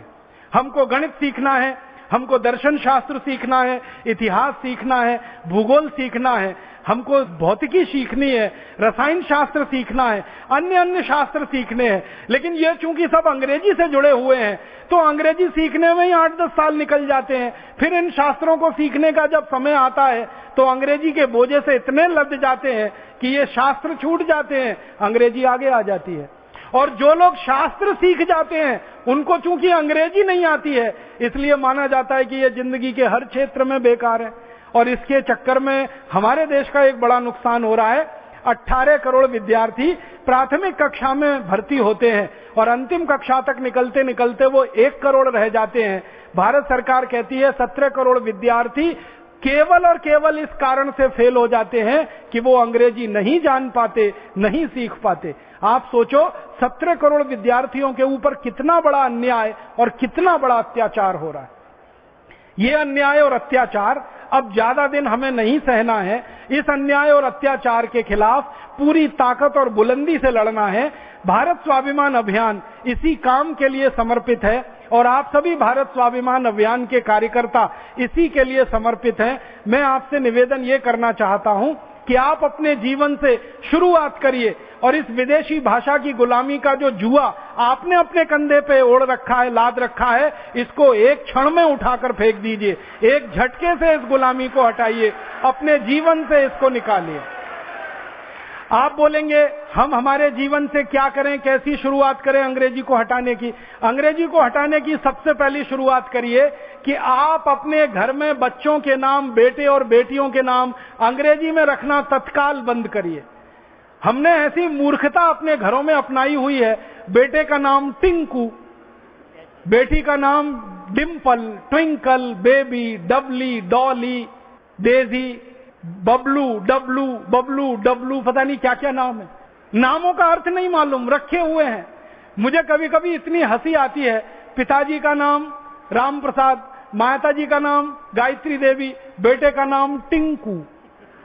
अभी राम प्रसाद और गायत्री देवी का टिंकू कहां से आया, जरा बताइए। और जिन महानुभावों ने अपने बेटों के नाम टिंकू रखे हुए हैं उनको हाथ जोड़कर निवेदन कर रहा हूं, आज और अभी ये नाम बदल दें, क्योंकि टिंकू का अंग्रेजी में अर्थ होता है आवारा लड़का। आपका सीधा साधा अच्छा खासा बेटा, आप उसको टिंकू बोल बोल के आवारा बनाना चाहते हैं? नाम बदलिए उसका। अपने पास बहुत सुंदर सुंदर संस्कृत में नाम है, हिंदी में नाम है, मराठी में, तमिल में, तेलुगु में, कन्नड़ में, सब भाषाओं में अच्छे नाम है। तो बच्चों के नाम तत्काल बदल दीजिए और उनको ये टिंकू, पिंकू, डिम्पल, ट्विंकल, बबली, डबली, डबलू इन नामों से बुलाना तुरंत बंद कर दीजिए। यहां से शुरू करिए। फिर दूसरा निवेदन आपसे है वो ये कि अंग्रेजी भाषा को अपने हस्ताक्षर से हटाइए। हम अक्सर पत्र लिखते हैं, हिंदी में लिखेंगे, गुजराती में लिखेंगे, तमिल तेलुगु में, हस्ताक्षर अंग्रेजी में कर देंगे। तुरंत बंद करिए। सभी भारत स्वाभिमान के कार्यकर्ता अपने हस्ताक्षर मातृभाषा में करें या राष्ट्र भाषा में करें, अंग्रेजी के हस्ताक्षर तत्काल बंद करें। और आपके तो बैंक के खातों में जो हस्ताक्षर आपने दे रखे हैं ना नमूने के रूप में, वो तुरंत जाके बदलवा दें अगर वो अंग्रेजी में है तो। आप बोलेंगे बैंक बदलेगा, बिल्कुल बदलेगा। बैंक को एक निवेदन पत्र दीजिए, आपके हस्ताक्षर का नमूना एक दिन में बैंक बदलने को तैयार है, क्योंकि बैंकों में अब ये नीति है कि हिंदी में लिखे हुए पत्र, हिंदी में हस्ताक्षर किए हुए चेक या ड्राफ्ट बैंक में स्वीकार होते हैं। तो आपके बैंक खातों से हस्ताक्षर का नमूना बदलें, वो हिंदी में करें, मातृभाषा राष्ट्रभाषा में करें। तीसरा काम, आपके घरों के बाहर अगर आपने अंग्रेजी नाम रखे हुए हैं, KN शर्मा, ये शर्मा तो समझ में आता, KN क्या है? AN Sharma, DN Sharma, AB Pathak, AB Shukla, ये AB क्या है, DN क्या है, AN क्या है? पीछे वाला तो समझ में आ रहा है, ये आगे वाला क्या है? पूरा नाम लिखिए ना, दया शंकर शर्मा, कृपा शंकर शर्मा, राम अवध शर्मा, राधे श्याम शर्मा। उसको RS शर्मा क्यों कर रहे हैं? अंग्रेजियत में क्यों जा रहे हैं? तो अपने नामों को नाम पट्टिकाओं से बदलिए। और घरों के नाम अगर आपने कुछ इस तरह से अंग्रेजियत वाले रखे हैं तो वो घरों के नाम हिंदी में करिए, मातृभाषा राष्ट्रभाषा में करिए। और एक कदम आगे बढ़िए, घर के बच्चों को अंग्रेजी में कोई कविता मत सिखाइए, कोई कविता मत सुनाइए। हमारे घरों के बच्चों को हमने ऐसी मूर्खतापूर्ण कविताएं सिखा रखी हैं, rain rain go away, come again another day, little baby wants to play. इसका अर्थ समझो, रेन रेन गो अवे माने बारिश बारिश तुम चली जाओ, कभी भी मत आओ क्योंकि मुझे खेलना है। अब हर बच्चा यही बोल रहा है, बारिश बारिश तुम चली जाओ, कभी भी मत आओ, मुझे खेलना है। करोड़ों बच्चे बोल रहे हैं, भगवान ने प्रार्थना सुन ली तो, बारिश को वापस बुला लिया तो बारिश तो होगी नहीं, तो अन्न तो पकेगा नहीं, तो धरती तो प्यासी रहेगी, तो हम भूखे रहेंगे, पूरे देश में अकाल पड़ेगा। इसलिए बच्चों को ये कविता मत सिखाइए, रेन रेन गो अवे। उनको दूसरी कविता सिखाइए। एक बहुत सुंदर कविता है, मराठी में है, ये रे पाऊसा तुला देतो पैसा, पैसा झाला खोटा पाऊस आला मोठा। माने बारिश बारिश तुम जल्दी आओ, जोर जोर से आओ, नहीं आओगी तो मैं पैसा देने को तैयार हूं तुमको, एक बार आ जाओ। क्योंकि भारत बारिश पे ही चलता है, क्योंकि यहाँ अन्न बारिश पर ही पकता है। तो देखो कितना अंतर है। मराठी की भाषा में लिखी गई कविता देश की जमीन से जुड़ी हुई है, देश की जरूरत को बखान कर रही है, बारिश बारिश तुम जल्दी आओ। क्योंकि भारत में 60% जमीन पर अन्न पकता है, वो बारिश से ही पकता है। 40% जमीन पर सिंचाई की दूसरी व्यवस्था है। तो यहाँ तो बारिश को बुलाने वाली कविता बच्चों को सिखानी पड़ेगी, ये बारिश को भगाने वाली अंग्रेजी कविता मत सिखाइए। फालतू अंग्रेजी चीजें मत सिखाइए बच्चों को। Twinkle twinkle little star how I wonder what you are, Johnny Johnny yes papa, eating sugar no papa, open the mouth, फिर हा हा हा। ये क्या मूर्खता की अंग्रेजी की कविताएं आप सिखा रहे हैं। हिंदी की सुंदर सुंदर कविताएं, मराठी की, संस्कृत की, तमिल की, तेलुगु की, मलयालम की, ये सब सिखाइए ना बच्चों को। तो घर में बच्चों को इस तरह से बड़ा करिए, मातृभाषा की कविताएं, मातृभाषा की कहानियां। और आप ध्यान रखना, जब बच्चे को मातृभाषा की कविता आप सिखाएंगे, मातृभाषा की कहानी पढ़ाएंगे, सुनाएंगे, वो 2-3 घंटे में याद कर लेगा। अगर अंग्रेजी में वही सिखाएंगे 2-3 महीने भी याद नहीं कर पाएगा और जबरदस्ती उसको रटेगा और बार बार भूल जाएगा। फिर आप डंडा मार मार के उसको गधा बना देंगे। गधा भी बहुत अच्छा होता है, हमारे अंग्रेजी विद्यार्थी तो उससे भी गए भी थे। परम पूजनीय स्वामी जी ने एक दिन हमको चाणक्य जी को पढ़ाया, तो उसमें बताया कि गधे से भी सीखो। तो गधा भी कितना ऊंचा है, यहाँ तो अंग्रेजी वाले उसके भी नीचे हैं, उससे क्या सीख सकते हैं हम अंग्रेजी वाले से? गधे से भी कुछ सीख सकते हैं, कुत्ते से भी सीख सकते हैं, घोड़े से भी सीख सकते हैं, लेकिन अंग्रेजी वाले से तो वही सीख सकते हैं, rain rain go away come again another day. तो ये अंग्रेजी घर में से निकालो, जीवन में से निकालो। अंग्रेजी में कभी बातचीत मत करो, कोशिश करो कि अंग्रेजी के शब्द कम से कम आए। और अंग्रेजी बोलते समय कुछ गलती हो जाए तो शर्मिंदा मत होना कभी। मुझे बहुत बार ऐसा लगता है कि हम लोग अंग्रेजी बोलने की कोशिश करते हैं और उसमें कुछ गलती हो जाती है, और होना वो स्वाभाविक है, क्योंकि हमारी मातृभाषा नहीं है, वो विदेशी भाषा है। उसमें गलती हो जाए तो कौन सी ऐसी खास बात है? इसलिए अंग्रेजी में कभी गलती हो जाए तो शर्मिंदा मत करना अपने आप पर। मुझे तो लगता है कि अंग्रेजी में गलती हो जाए तो गर्व करना क्योंकि वो मातृभाषा नहीं है हमारी, इसलिए गलती हुई तो क्या दिक्कत है उसमें? कभी भी गर्व करना उस पे। मातृभाषा बोलने में गलती हो जाए, राष्ट्रभाषा बोलने में गलती हो जाए तो शर्म आनी चाहिए अपने आप पर। विदेशी भाषा बोलने में गलती हो जाए बिल्कुल शर्म नहीं करना। 1967 में सरकार ने जो कानून बनाया, और जो कानून इतना खतरनाक है कि भारत का एक राज्य भी अगर मना कर दे तो हिंदी लागू नहीं हो सकती और अंग्रेजी हट नहीं सकती। इस कानून को जल्दी से जल्दी बदलवाना है और जरूरत पड़े तो संविधान के अनुच्छेद 343 में संशोधन कराना है, और इसके लिए भारत स्वाभिमान की ताकत को बढ़ाना है। जिस दिन हमारी ताकत भारत की राजनीतिक पार्टियों की ताकत से बड़ी हो जाएगी, भारत की सब राजनीतिक पार्टियों के पास कुल मिलाकर 4 करोड़ सदस्य हैं, जिस दिन भारत स्वाभिमान में कुल मिलाकर 5 करोड़ सदस्य हो जाएंगे, उस दिन ये कानून भी बदल जाएगा और संविधान में संशोधन भी हो जाएगा। तो हमारा लक्ष्य बहुत स्पष्ट है कि भारत स्वाभिमान की तरफ से संविधान में जरूरत पड़े तो संशोधन, कानून को तो पूरी तरह से बदल देना है जो 1967 में बना है, और नीतियों को बदल देना है, नियमों को बदल देना है। भारत के अस्पतालों से अंग्रेजी हटानी है, भारत के विश्वविद्यालयों से अंग्रेजी हटानी है, भारत के कृषि संस्थानों से हटानी है, भारत के वैज्ञानिक संस्थानों से अंग्रेजी हटानी है, राजकाज के स्तर पर अंग्रेजी हटानी है। जहां जहां अंग्रेजी भाषा के रूप में उपयोग हो रही है उस सब जगह से अंग्रेजी को हटाना है, और इसके लिए हमारे पूरे भारत की 22 भाषाओं को बोलने वाले, जीने वाले और उसमें आचरण करने वाले लोगों की ताकत को खड़ा करना है, क्योंकि ये 22 भाषाओं के बोलने वाले नागरिकों की ताकत है जो अंग्रेजी को हटाएगी।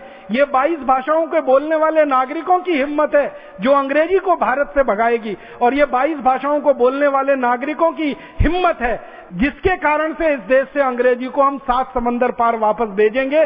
तो ये बोलकर मैं आप सभी को धन्यवाद देता हूं, आह्वान करता हूं, व्यक्तिगत जीवन से तुरंत अंग्रेजी को हटाइए, विदेशी भाषा की गुलामी को हटाइए। इस विदेशी भाषा की गुलामी ने बहुत लंबा समय हमारा ले लिया है, जिसके कारण हम पिछड़ गए हैं। अब ज्यादा हम पिछड़ना नहीं चाहते, तेजी से आगे बढ़ना चाहते हैं। 118 करोड़ भारतवासियों की भाषा, उनकी मातृभाषा, उसको स्थापित करना है, उनको सम्मान दिलाना है, जीवन में उनको अपनाना है, हर स्तर पर उनको स्थापित कराना है। इसी के लिए सारा संघर्ष है और इसी के लिए सारा प्रयास है।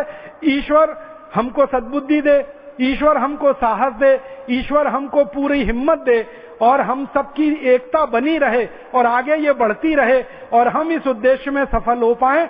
भारत स्वाभिमान का अभियान सारे देश में और दुनिया में ऐसा आदर्श स्थापित करे कि जिन शहीदों के सपनों को 1947 में पूरा नहीं किया गया, उन शहीदों के सपनों को 2014 में हम जरूर पूरा करके दिखाएं। इस भावना के साथ आपका आभार, बहुत धन्यवाद।